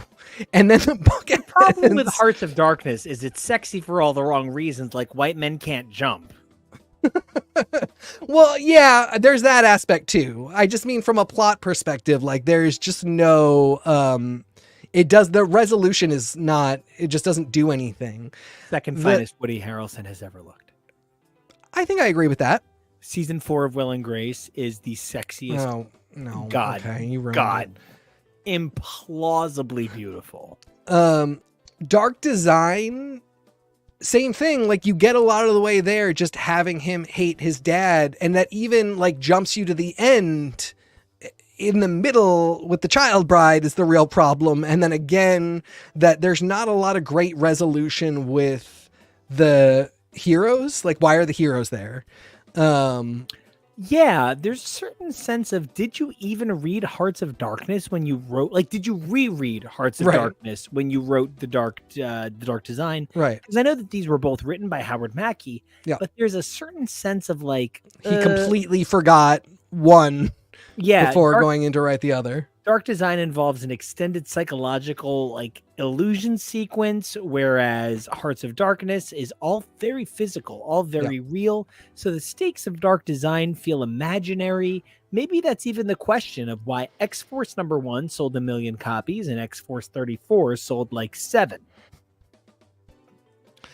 I also always think it's weird to bring Punisher into mystic stuff and not give him a magic gun or magic bullets. You like Angel Punisher. I hear that because there's no other version of magical Punisher that's ever existed for us to reference or anything. So it's not like you've ever said to me that you like, I'm just joking. It's so fun to think about who Punisher is now compared to who he was then. We're getting a new Punisher who's basically like white Chad who takes out his impotence on everybody else. And now we have Frank in this weird world position. I don't know. When I think about classic Frank and I see Keva, would you mind zooming in on the Dark Design cover for me for a moment? Why is Frank Castle given the same inhuman element as Wolverine? At this point in canon, Frank Castle is a man. He's a human being. This glowing red eye puts him visually on par with Cable, visually on par, at least in this image, with Wolverine. And I'm left to ask myself, what was the design for Frank Castle? I mean, unfortunate term to use, but what was the conceptual inclusion of Frank Castle here? No. For all it's worth, Ghost Rider could have been the only one in either one of these, and it maybe would have enhanced the story, but specifically, Dark Design gets like a D from me. Mm-hmm. This is not Ron Garney. This is not Howard Mackey. This is an editorially mandated sequel to a successful book that has seen over a dozen reprintings in the last 5 years alone. Yep. I think about a D. I think the big things I take nothing. I take nothing from our three main characters. I take some more great Angry Blackheart, which just, now we are always hearing about the Angry Blackheart back in 1994. Yeah. I hate you. And I think Lucy's cool. She's in my back pocket now. So that's she should it. Just be a fucking Ghost Rider, man. She should just have like the spirit of remembrance. Jesus. I have other ideas for her having to do with other things that we have covered involving magic that we'll discuss off the air. Man, when you talk dirty to me like that on the air. So I want to move to our next major work. Now, what's crazy is we go from the Dark Design in 1994, kind of putting a mar on the concept of Wolverine and the Ghost Rider coexisting in a single title. But then when we get to Venom, the Circle of Four, listen, I detest very few. I don't even care. I detest very few writers that have ever been the chief architect of Marvel the way I detest Rick Remender for the things he loves. Dude writes such a good story. God, the guy understands pacing. He knows what a character is. I just think he makes all the wrong decisions with that intelligence. But damn, is The Circle of Four a great book? No. But could these 6 issues come out today and be a bestseller? Yes. Yeah, concepts are phenomenal here. This is also just like a great version. This is a great time to bring these versions of the characters around. I don't know that I care about Eddie Brock, Bruce Banner, Logan, and Johnny or Danny. But I think that these, I don't even want to say also rans, but these, it's not knockoffs. I'm not using the right word, but legacy iterations. Yeah, who you would not typically pick for all of them to. I think the only thing that's really unfortunate is that they come out of it a little bit oh, I can't believe we barely survived that. And I would have loved to have seen them come out of it kind of like Johnny and Wolverine do at the end of Weapons of Vengeance, where they're we're the same type of person. I would have liked for, I would like for us to be friends. So I love that we see them coming together, working together, not being a cohesive unit, but getting it done. I think what I would have appreciated was kind of figuring out a way to make them a cohesive unit by the end of it. And really by the end of it, it's just much more glad we survived the experience. And I can see where that wouldn't be satisfying. Yeah. This is so pre Laura / X-23 really being the icon that she is today. I think we never quite got where we wanted to with Flash Thompson Venom. Red Hulk never did it for me. I mean, I don't even know what to say about that. And then Alejandra, I just, like I said, I don't think anybody ever really wrote her well. She just comes off as so angry and unlikable. Also, I can't believe I'm just now realizing that these covers all, or three and three fused together. I don't know how I didn't notice that before. But yeah, I also love this greasy MySpace goth version of Blackheart that has to transform into the Blackheart that we see in his demon form. I think that's really a riot. That's this? Yeah, that's Blackheart, who has been the villain in Hearts of Darkness and Dark Design. This is his human form that he has to like actively do a ritual to get out of with his girlfriend to come back as Blackheart. And I really like that. The thing I find so amusing that I noticed immediately is it speaks to this problem that Marvel has had up until very recently and still kind of has, where their aesthetics are always minimum 2 years, more like 5, sometimes as much as 10 years off. So like Blackheart, you are on Mutiny Mode. Thank you for seeing me get real emotional. You mean like this being 2012 and one of the members of the cover gallery here looking like he's excited to join the Black Parade?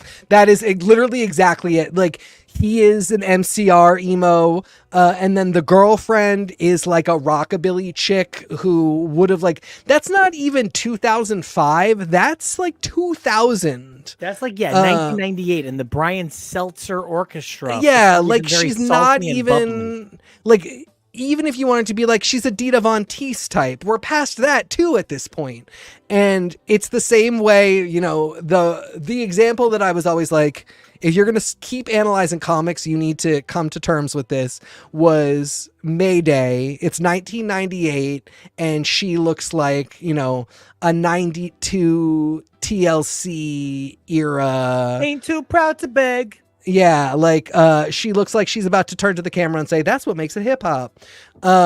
And I was just like, yeah, Marvel, you know, these guys are always going to be aesthetically off. And it really is these recent, like the Stormbreakers artists, like the Lucas Vernecks, who, and you know, a little bit before, I don't want to shit on everybody, but it has taken Marvel a very long time to be able to be in the same ballpark of trend when they do a character that is like looking like a person from an era. It's like every time McDonald's is like, we heard what you guys are into. We just found out about burritos. We're going to offer the McBurrito starting today. Yep. Today, September 7th, 2023. We just discovered burritos, right? Or you're like on your third generation of iPod and they're like, we got hit clips. Oh my God. Every now and then I just think to myself, this all started with Winamp. Yeah. Really whips the llama's ass. Right? You son of a bitch. I want to say that one of the things that Venom Circle of 4 gave me was Venom. That's all I ever do. You know, I guess we do kind of say, but he's so cute though. I guess, don't we? This Venom arc reminded me that 4 people could be involved in the same crossover event and have nothing going on together. Yeah. These 4 people are just in the same fucking place. They all woke up today. That's what makes it a crossover. That's it. It's exquisite in that regard, though, because Jeff Parker came to the table and said, no, I'm just tall. And that's all he had to offer. Rick Remender said, I know what I want to say. And he made this a Rick Remender book. And then Rob Thomas, not the Veronica Mars one. Did anybody else ever say, why is Veronica Mars from Neptune? God, no. Does she also live in the Mercury? They make that joke on the show. She buys a Saturn, so they make the joke. Man, Orbit. So I ultimately think Venom Circle of 4 running 6 issues is irritating. Mm-hmm. But beyond that, I hate how it came out Marvel said, listen, it's really hard to figure out how to read Marvel comics, so we're going to design a method that makes it really easy to read Marvel comics. We're going to call it Point One. And if you want to know what's going on in a book, just pick up a Point One. And then they kind of got to a point where Point One were just sort of like cool prestige issues. And then this happened. This and Daredevil Punisher Seventh Circle, a multi-part arc. This starts in Venom 13 and then goes to Venom 13.1. Guys, I don't even want to finish this sentence. I just want to see if I can rush 13.1 through 13.4 and then 14, rather than being 13, 14, 15, 16, 17, 18, 19. Why? Yeah. Did this make you feel like you were part of something for buying things that seemed like they didn't know how to count? Were you somehow more symbiotic, more venomous? Were you more likely to Hulk, Wolverine, or perhaps even Rider yourself over the fact that you bought books with decimal points? Fuck, I was a math teacher for a decade. When you mention decimal points, kids just shit their pants. They don't go, let me spend $4.99 a week. It feels like a lawyer found a loophole in a contract where writers were required to write any issues that had numbering, but they don't have to pay them if it's a decimal. So I'm not saying that's what happened. I'm saying like it's so nonsensical that it just feels like somebody was like, you're going to write 13.1 through 13.4. You're required to, but we don't have to pay. Like, because why else would you be doing this? What does anybody gain from this? $13 or whatever. Like seriously, Kelly Clarkson was paid 2 digits to appear on World Idol. Right. It makes no sense. There's no feature to it because it's not, if it were 13.1 through 13.5 and you could say like, whatever. It's the unluckiest arc. Well, I wasn't even going to say that. I was going to say 13 ends and then 14 begins a new story, and you can just jump to 14 and never have read these other 5 issues and you'll be fine. But if you want to see what happened after that branching point, you would read these 5, which are 13.1 through 13.5. And that would be a way to be like, we're telling these offshoot stories that if you choose to read, this is how you'll do it, and they might give you some more information about a character. But if you choose not to read them, you will not be any worse off for understanding the main numbered story. There just is no logic to this whatsoever. And it is hugely annoying. Yeah.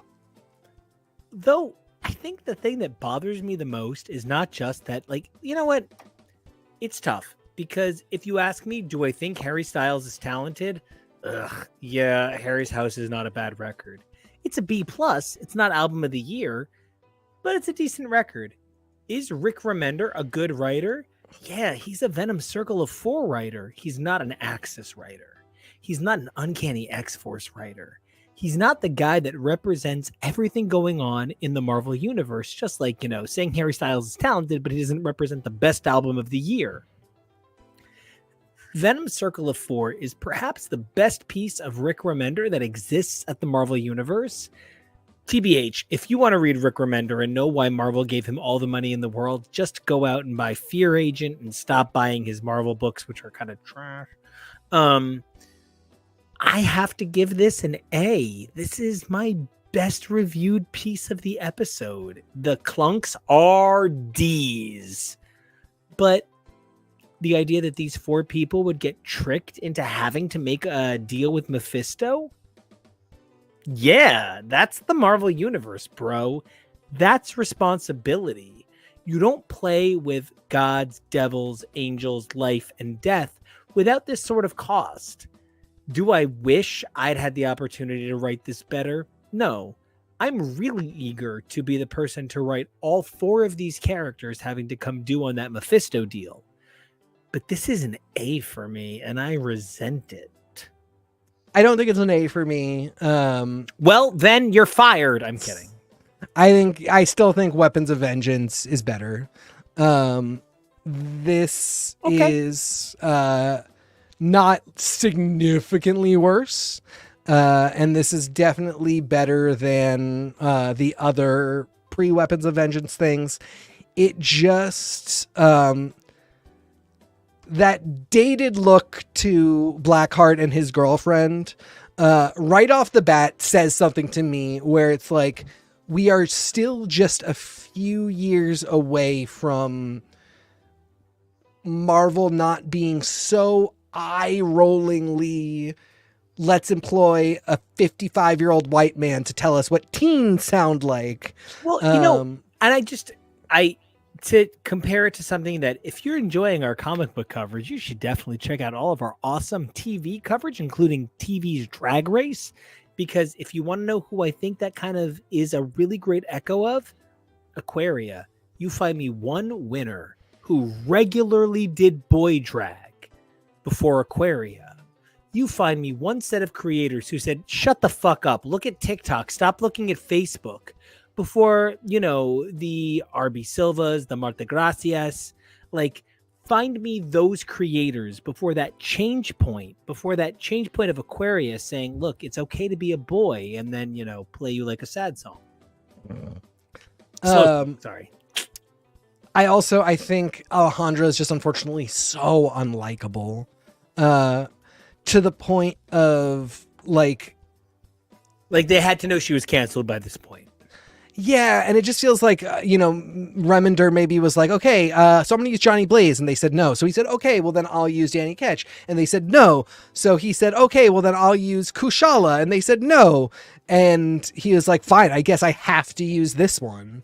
And then he just wrote her like a petulant child. He was the writer on her book at the time. Yeah, which is how I know it's not that. It is just that it's, again, this is like the aesthetic equivalent of thinking edgy means somebody is just mean. Thinking that buff means like capable of showing dominance, showing fear. Big doesn't mean anything. Flaming head doesn't mean anything. Yeah. So these were some of the things that made it a little tough to get involved with. What's going on with Flash and the Venom symbiote, I think also, if you don't know what a waste, the lore at this time, it is just being like, that's right, we're referencing the lore, don't care if you don't know it. The only one who kind of acquits himself well in that line of thinking is Red Hulk, where you know that there's something going on, but they're really quickly just like, this is Red Hulk, it's Thunderbolt Ross. For me, Red Hulk sort of read like the guy who says, oh no, I'm totally good to bench 400. Oh, but today? I mean, like Red Hulk reads like a Hulk, but then the minute they're like Hulk stuff, he's sort of like, oh, I'm the wrong color. I can't do that. It's not in my contract to do that action scene. I'm sorry. It's unfortunate because I think they do have something where he's like, I'm a Hulk and this woman just brought me to tears by mentioning my mother. It's actually really smart. It just doesn't play out. It doesn't have the page space. That's why this needed more time. Yeah. This could have been that 12-issue series. I was going to say, this could have been a 12-issue Circle of 4 rather than a 6-issue .1 Venom. What about calling it like the Fearful 4? What if this was treated like a Fantastic Four 12-issue maxi? The idea of the maxi is just so lost in an era that said, can't be ongoings? 5! Mm-hmm. What is that? Anyway, I give it an A. I give it a B, maybe even a B-, honestly. And now let's talk about the book I wish I could give a better rating. Let's do it. Okay, Robbie Reyes. Robbie Reyes, for me, is the best character in the Marvel Universe. I've never loved a fictional character the way I loved him. I didn't even read him. I made a snap decision. It's so embarrassing. Somebody one time said to me, do you like Ghost Rider? And I was like, no. And they were like, no, he's a young Latino who takes care of his disabled brother. And I was like, oh, well then I guess I love him. And I repeated that to my husband. And then I repeated it to some friends. And they told two friends, and before they I knew told it, two friends. Yeah, I told like a dozen people that I love this character, having never read him. And then I read him. And if you're asking me to grade, not this, but All New Ghost Rider #1, written by the same guy, but drawn by Tradd Moore, who is like literally the best penciler in the world. If you need to see how good Tradd Moore is, you should check out The Strange Tale of Luther Strode, which is by far one of the most beautifully drawn Image comics of all time. JRJR gave birth to an artist in Tradd Moore unlike any other. Anyway, Ghost Rider Robbie Reyes is a tough sell. That first issue, his brother is just sort of like, hey, yo, he's disabled. And that first issue, Robbie's just sort of like, hey, essay. And it's rough. And it's because Marvel Editorial didn't understand how to edit a voice so natural, so true, so real. So Robbie himself winds up suffering. There's a lot of really beautiful, honest to the experience parts of Robbie's story that come across like tropism. This 5-issue series is the first time Robbie gets to be a superhero and not just the unfortunate byproduct of what I'm going to refer to as like guest writer syndrome or co-starring syndrome. Anytime a writer who's been like, hey, I'm a writer and I'm so excited to come to the Marvel Universe, I got all this story in me.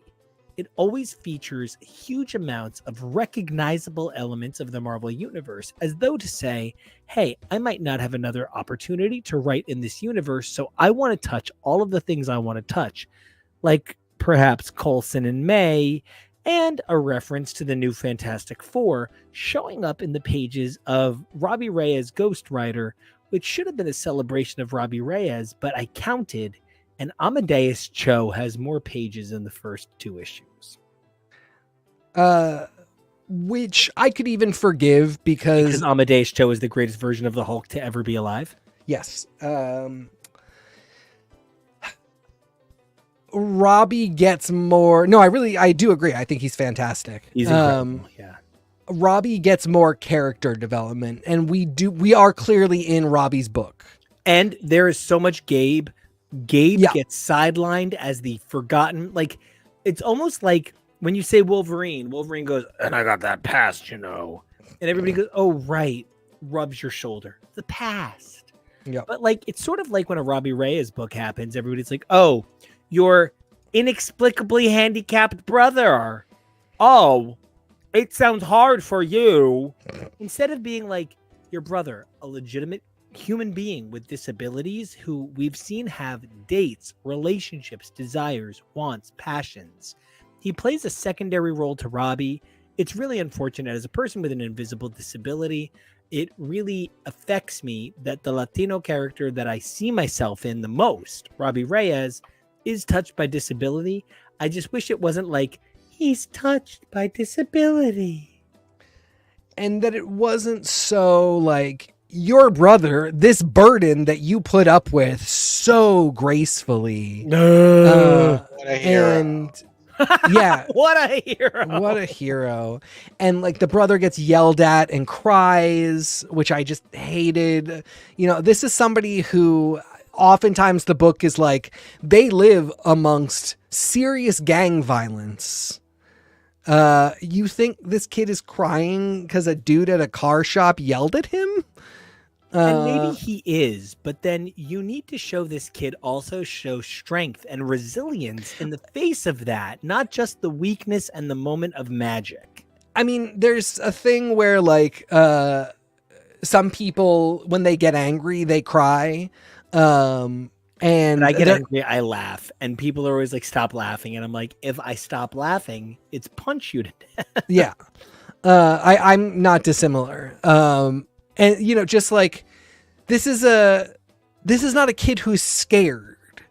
That's the thing, is that crying was like, I got yelled at, I'm scared, that he snapped at me. This is like a 14-year-old kid. Like, that didn't happen. That's incorrect. If you're 14 years old and you have a disability, you have learned more about the world than some people will ever know. People tried to hit you with your car like 8 times already, and you just lived through it every time. Every kid at school has made fun of you. You have been told that you don't get to play any of the sports. You can't do any of the things. I walked on a cane for 2 years in high school, and the number of kids that tried to kick my cane just because it was funny is an actual thing that will always live in my brain. And this is not dissimilar to the you think this is how like a badass would dress now. Like you've missed the point that like it's not 8 years ago a rockabilly girl is not going to be the thing. You've missed the point that it's not, disabled characters were never like this, but it's not even acceptable to write them this way at this point. I mean, it never was. It's not even on trend. Right.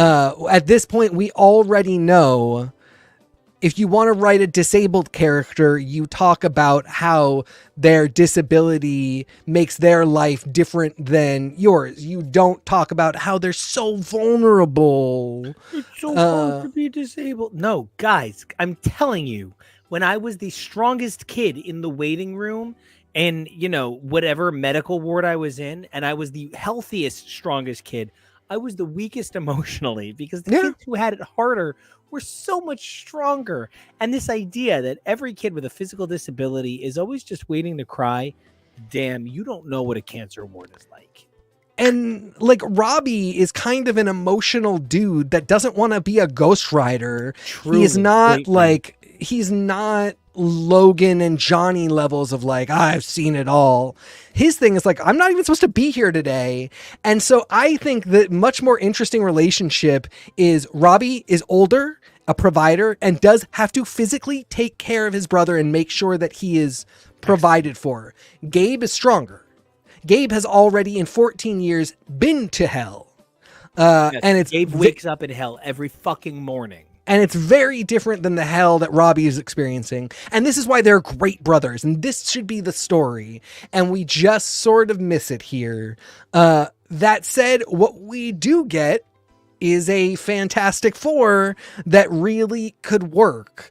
I just wish that it had been named like the Teen-tastic Four or something. Because like, if you sold this to me as Cho, Kinney, Reyes, and Moon.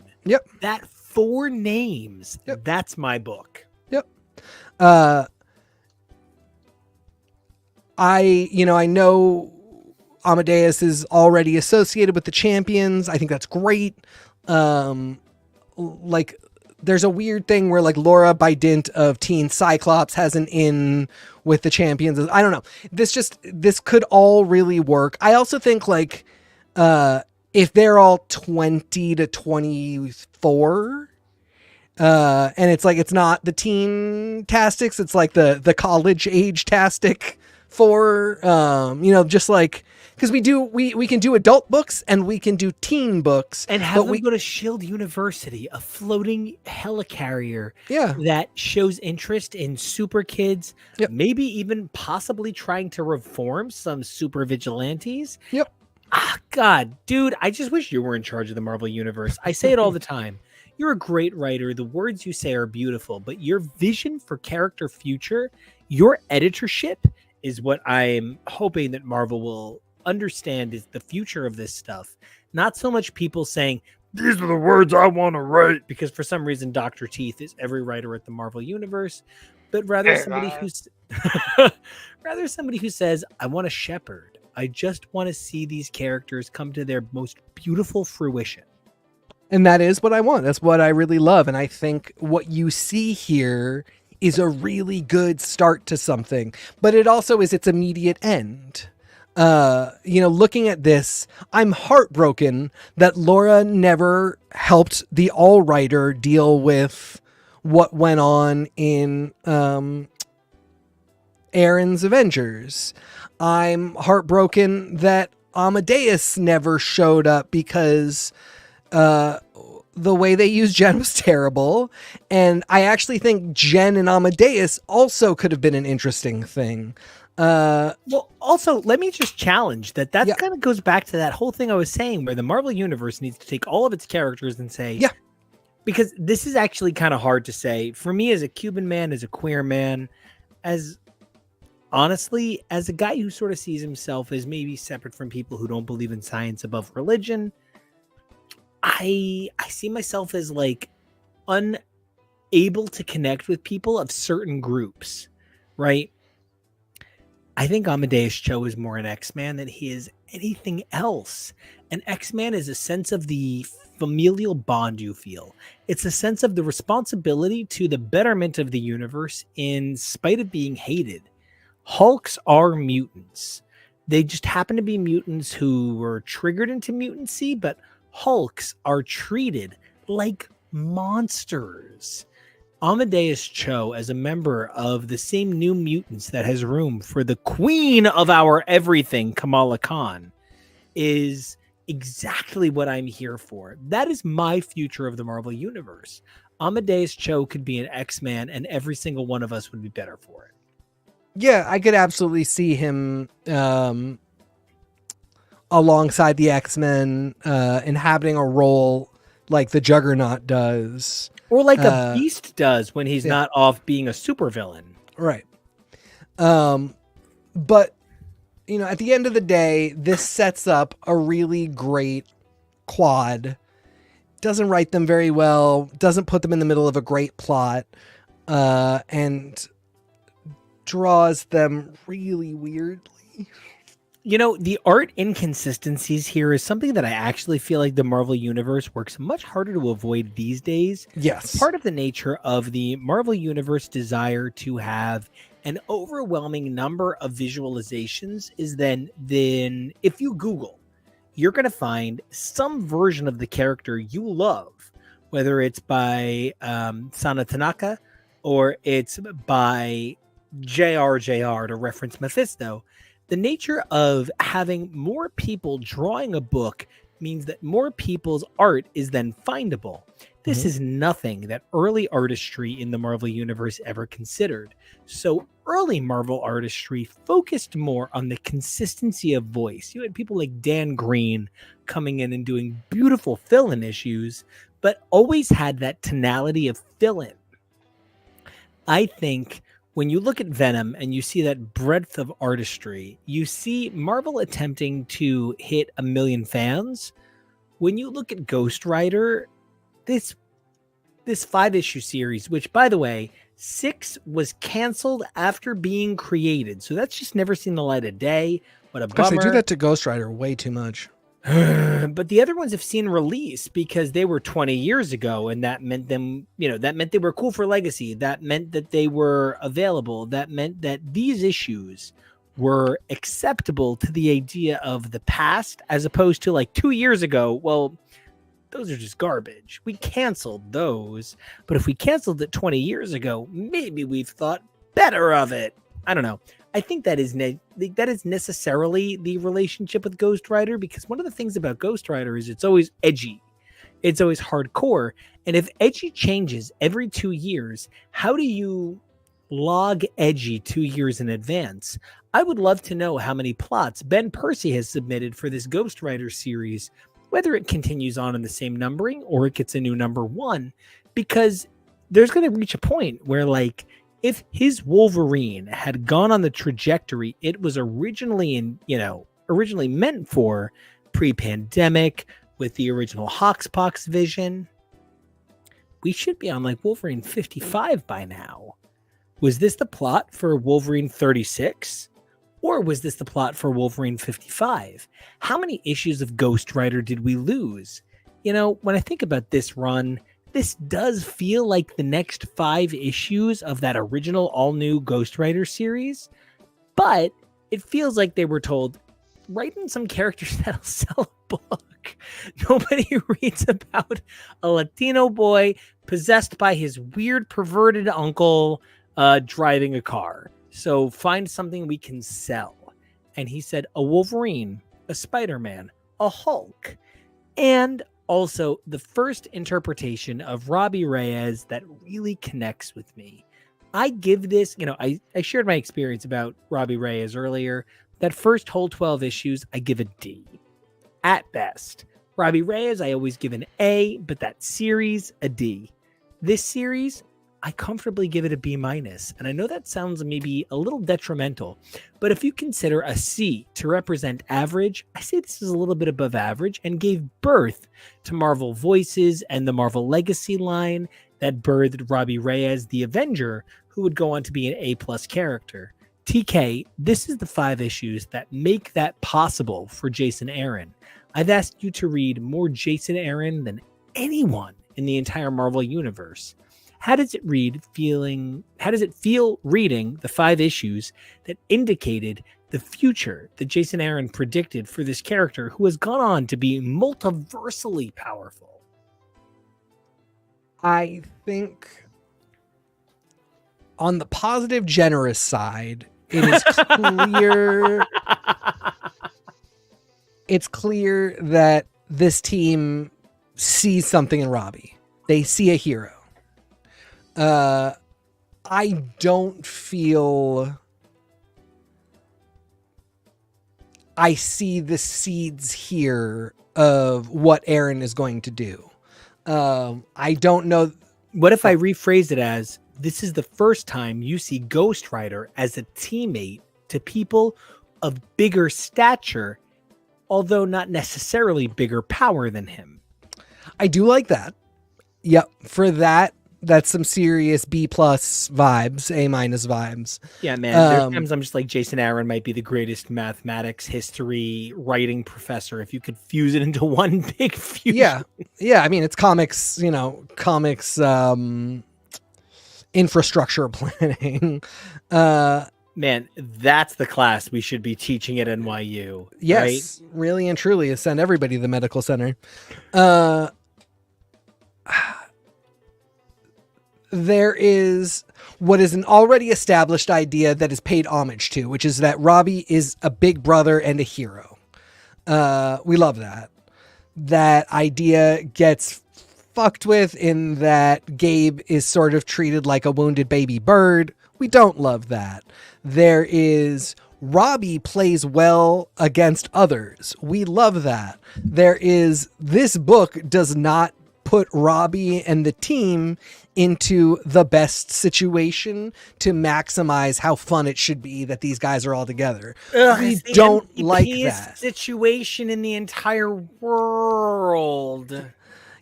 I so rarely, because I was just kind of checked out on a lot of stuff. I so rarely have been there for the stuff that features Coulson as a recognizable analog to Agent of S.H.I.E.L.D. Coulson, which I love that Coulson. I love Melinda May. I think Melinda May should be running S.H.I.E.L.D. right now and should have her own book. I should be excited about that, but I'm not, because this is weird. I don't care about this villain that looks vaguely like it should be involved in something with Dream Spider. It looks like it should be a bad guy in Final Fantasy VII. Yes. So everything that I'm like, yeah, that's good. There is an equal and opposite. Yeah, that's bad. So this is really, if I'm being generous, this is a B-. I love that we have very different grades for some of this stuff. Yeah. I mostly just try to be you. So sometimes our grades are identical because I'm like, what would he think?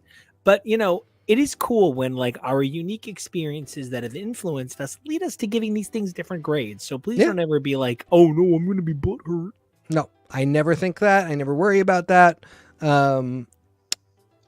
They're putting these 4 together. That's an A+ idea. 100%. That is an A+ idea. Nailed it. That's not something I think a lot of people would have thought of. So that is a unique A+ idea. Even these 3, maybe, but adding Cindy Moon to the mix, I don't know that anybody would have thought of that. So yeah, A+ idea. I think you maybe didn't pick a situation that I love for them. And I could set aside that. That's a B idea.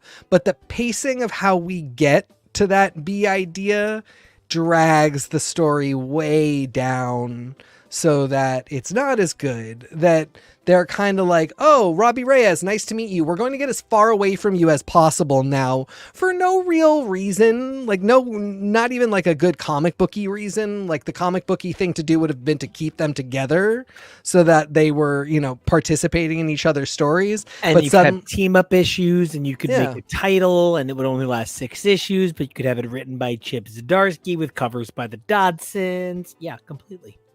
You nailed it. I can literally see that future. Yeah, exactly. Yeah. So yeah, you know, this wasn't all that for me, but if Marvel let me pitch the Fantasticer 4, my thank you page would say I could never have gotten there without this run, and you know, this started something really important. Actually, you know, I want to take what you're saying, and I hate to add a 7th slide because I can't rewind time. Do a 7th slide. Here's my question for you. Yeah. I think if you gave me like Wolverine and Dan Ketch, I'd be like, sure. But if you gave me these 3 characters, these 4 characters, Cindy Moon, Amadeus Cho, Laura Kinney, and the breathtaking Robbie Reyes, my absolute, like, tied with Jean Grey and Logan, Daredevil, #1 in the entire Marvel universe. I just think they're interesting. Yeah. If you were to give me a TV show of Bruce Banner, Logan, I guess it has to be Dan Ketch, not Johnny Blaze, because he was the one used there, and Peter Parker, I would think it's cool, but I would give it 2 seasons on NBC. If you give me these 4 characters, I'm giving it 8 years on ABC. And that's, I think, the thing that I am most eager to know more about in the generation of writers that have crafted Ghost Riders and Wolverines and Hulks and Spider-Men like these. You know, do I wish we had made this a 7-hour episode and covered all of the appearances of the new Fantastic Four? Sure, because I like looking at Kevo and TK all the time. But do I think that is necessarily the focal point here? No. I think if you spend too much time thinking about Logan and Laura and Peter and, sure, you know, David Bruce Banner, then you're going to find yourself a little bit short on what this team up represents. But these characters in Ghost Rider by, you know, the incredible team that this is actually most of the team that created Robbie Reyes. I just find myself dazzled. This is not a good book. This is 5 issues that, but this team, man, I would read them do any story. This would be a great Starfleet team, a great Star Wars ship, and even a great Gundam. Like, you know what I mean? Like, there is something about and I am in a very anime place. One Piece literally changed my life this week. I'm going to read every X-Men comic differently, knowing that, like, in some ways, X-Men inspired One Piece, and then One Piece re-inspired X-Men. Life is different, but man, this is my team of heroes. This is 4 people who represent the ideality, the ideology, and the idealism that I look for from young heroes in the Marvel Universe. I completely see that. And, you know, I'm not really interested in what Danny or Johnny, you know, Logan, Bruce, Danny or Johnny, whoever you want, and Peter, that's just 4 white guys. Great. David Zaslav wears spandex. Great. Yeah, you know, like if you wanted to give me like Bob Iger and spandex. If you wanted to do like a daddy daycare or like you know, some really like Bad Mom's Christmas but with dads, like something just completely out there. I want your Warner Brothers library too. Jesus. Bad Moms at Christmas starring dads. The number I mean, and they're superheroes. So, you know, if you want to, if you have to have it be these 4 boring cishet white guys who have been doing this for 60 years, then you better give me a really stupid, funny concept. Like, again, Bad Moms at Christmas, but it's dads. Like, and it's dads and they're the superheroes. If you want to give me Uncles at Easter. If you want to give me a 4-team superhero at the height of their, like, let's do itness, then yeah, you better give me something like this.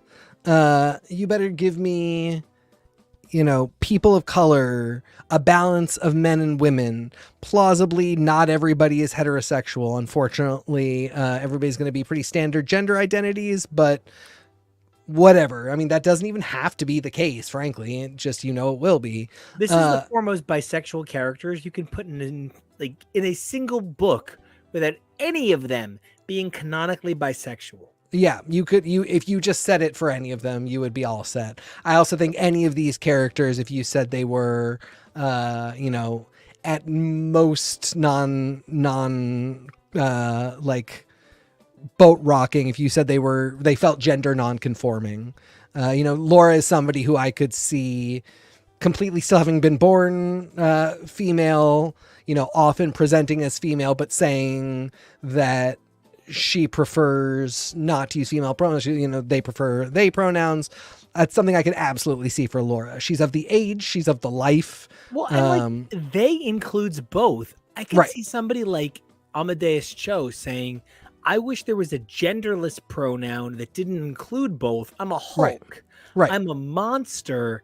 Yep. Not that a monster is a bad thing, but we've never given a monster a better pronoun. Yep. We only use the noun monster. Yep. Why haven't we created something beautiful for me and Jen and Bruce, who are all people? Yep. Jen, part of the hell of Jen's life is that nobody can see her as feminine because she's big and has muscles. So Except when they think she's the human version of China. Oh, China's the human. Except when they think she's the Hulk version of China. Yeah, exactly.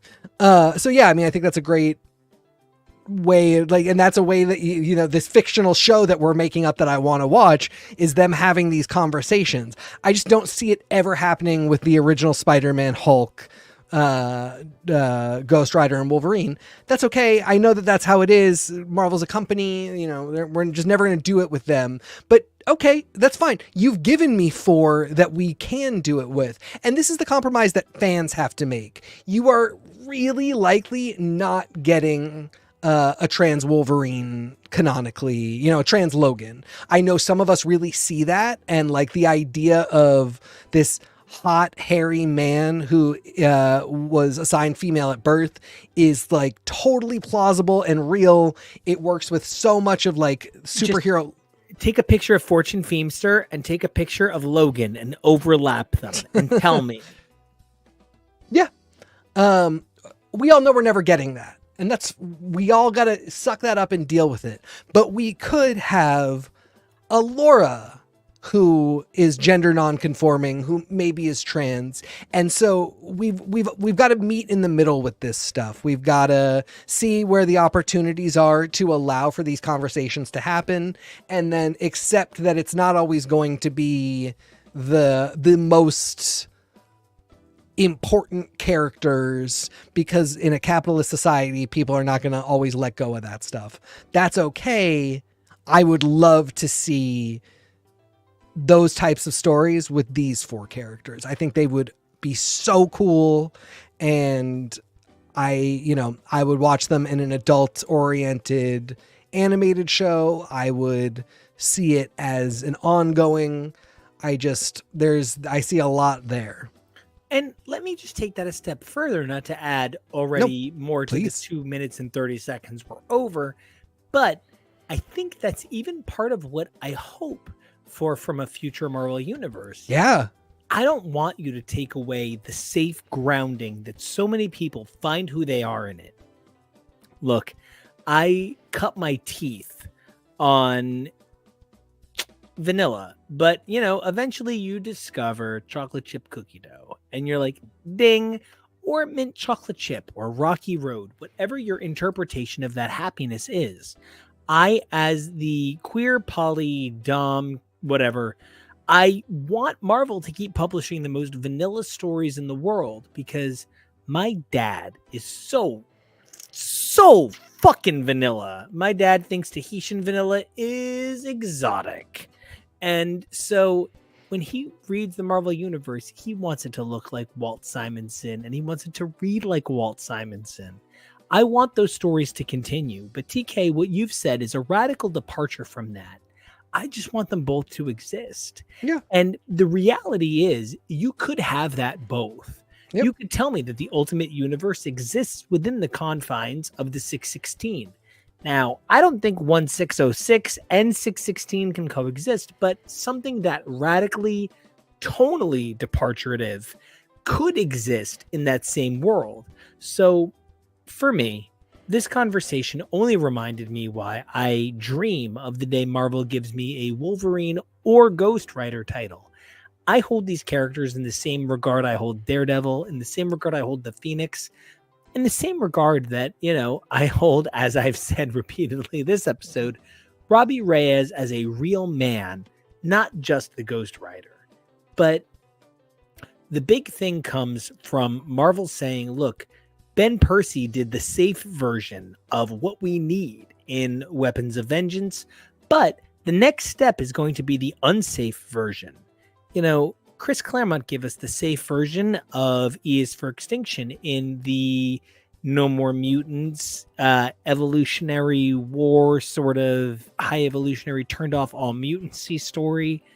But in that 6-month gap, he didn't do enough with the story that really pushed the Marvel Universe forward. So while Revolution birthed one title out of 3, it wasn't what we needed.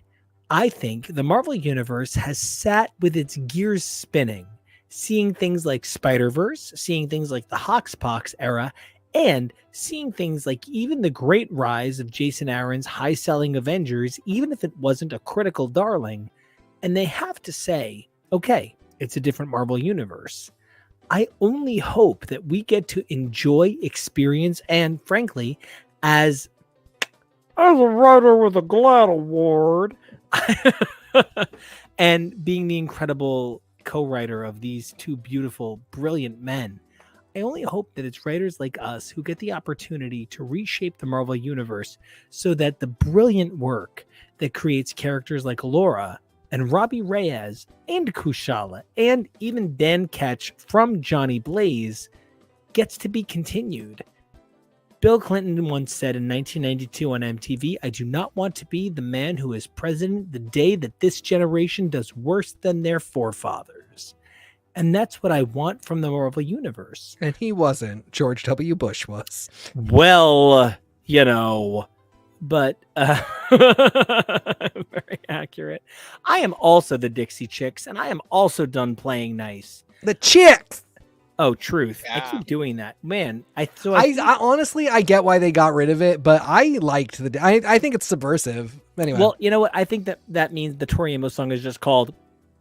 So, for my sake, I really hope that Marvel says, hey, look at this generation of people with spending capital now. Am I the richest man in the world? No. I am no Jeff Bezos. And that is, of course, a man who is made out of hair swallowed, right? But I am a man with some spending capital, and I spend my money on this product. I spend my money on what the Marvel Universe means.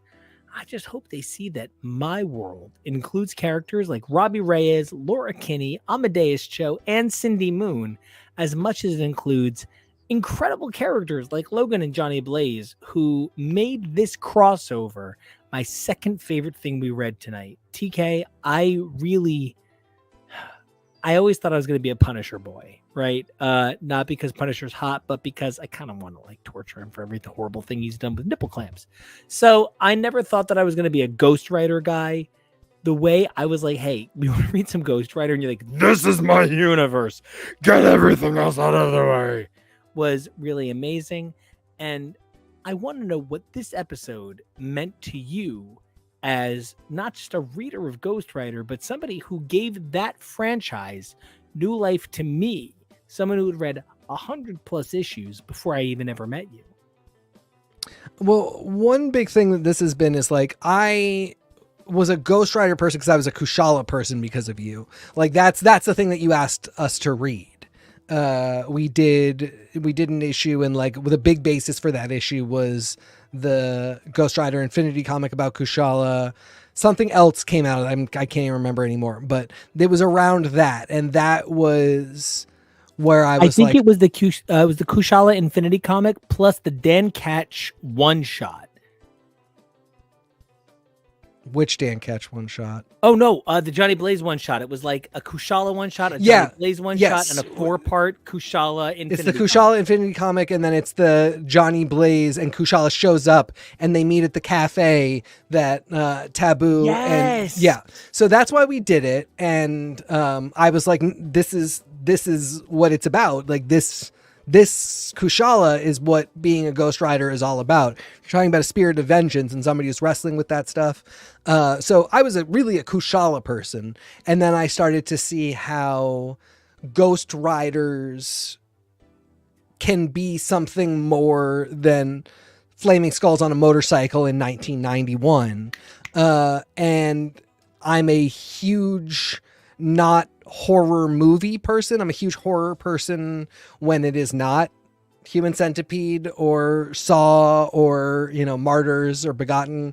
I'm a huge horror podcast person. Give me 80 The Vitch for every one Saw. So when Percy, who I have really liked as a horror writer, book writer, novel writer, started doing this Ghost Rider run, and I started seeing his horror sensibilities get infused into Johnny Blaze and really start to fulfill a promise that Marvel has been making or has been failing to live up to since the 70s, which is the idea of the horror comic that is actually like horror and isn't just spooky, edgy. Yeah, well, it's definitely not spooky. It's definitely not just spooky, and it's not just trying to be edgy. It's not trying to be, watch Danny Ketch melt his own face off to become Ghost Rider, which is cool actually, but like that's one really small thing. That's not edginess in the same way that Adam Extreme cutting you and then electrifying your blood isn't really hardcore either. Right, these things are exactly fine, but I'm not like, oh man, that was awesome. I'm like, that's a little silly. Percy really fulfilled a lot of the promise of graphic novel horror for Marvel. Other people have been doing it in graphic novels long before, but Marvel has never really managed to get it right. You're not degrading anyone else by saying that Ben Percy has managed to get it right under an incredibly extensive editorial contract. Yeah. So I had these two things, and from there I'm just like, yeah, this is a franchise that has legs, has promise.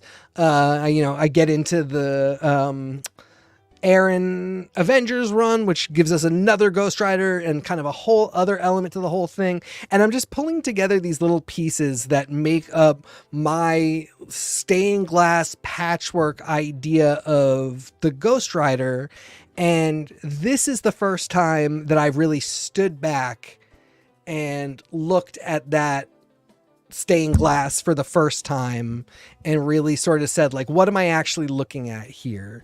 I had elements from the past, I had elements from the present, and I think, kind of with Percy, you also really have the future, like what's possible, and even, the future, what's possible with this fearsome foursome. So this really was an opportunity to be like, take stock of everything that has come to bear for you about these characters since you started doing this kind of extensive work, and figure out what it all really means really succinctly. And it's been really fun to do. I really do have a love for all these characters, and more than ever, I see the potential. And not just the potential for what exists, but the potentiality for someone to come in and say, hey, I was inspired.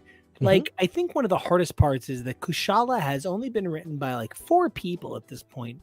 And while one of them is Taboo, who has made such a mark on the Marvel Universe as a king of horror, as a king of the surreal, if Chris Claremont hadn't connected with Wolverine so uniquely, if it had just been a Tom DeFalco just making Wolverine tough, I don't know that we would have the legend we have today. And I only hope that somebody like a TK comes along and says, Ghost Rider, Wolverine, man, am I ready to evolve this mythology?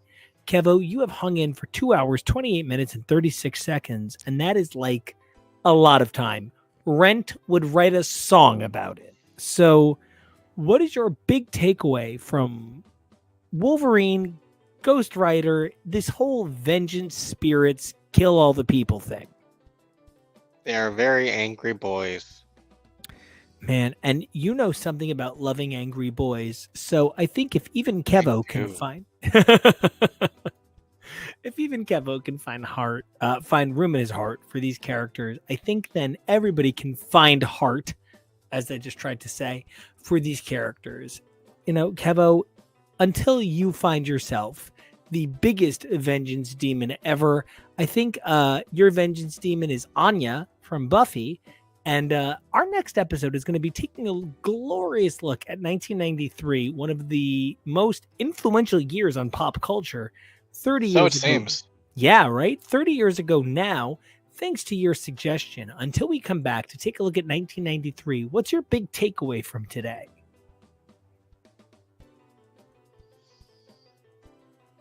Comics. Yes, same. So until everybody else wants to comics, as we listen to my mix of the X-Men theme song leading up to X-Men 97, where can everybody find you? Oh, yeah, you can check me out on Eco Action, but I'm only half as cute as the two guys next to me. Kevo, where can everybody find you on the interwebs? You can find me on the interwebs at Kevo Really. That's KEVOREALLY. TK the Dancing Man. Where can people find you? You can find me at TK Elemental. Nico, where can everybody find you? You know, you can find me at Nico Action, but I'm really finding it empowering to talk about how much this show has made it possible for me to talk about my music.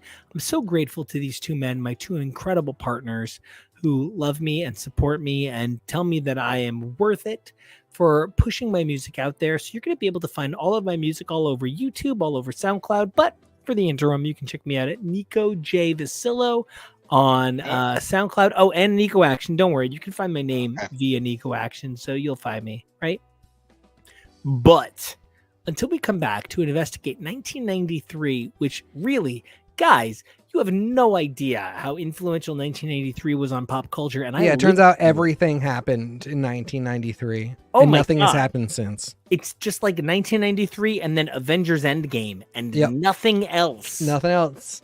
But until then, you guys have 3 responsibilities. Number 1, I need you guys to stay strong. It's a hard world, right? But number 2, be brave. It's a tough one. And evolve daily, right? Every day, be a better version of yourself. And that means when we see you guys on Sunday, you'll be 3 days better people. I hope I am, right? So until we're all 3 days better people, stay safe, be brave, evolve daily, and we'll see ya.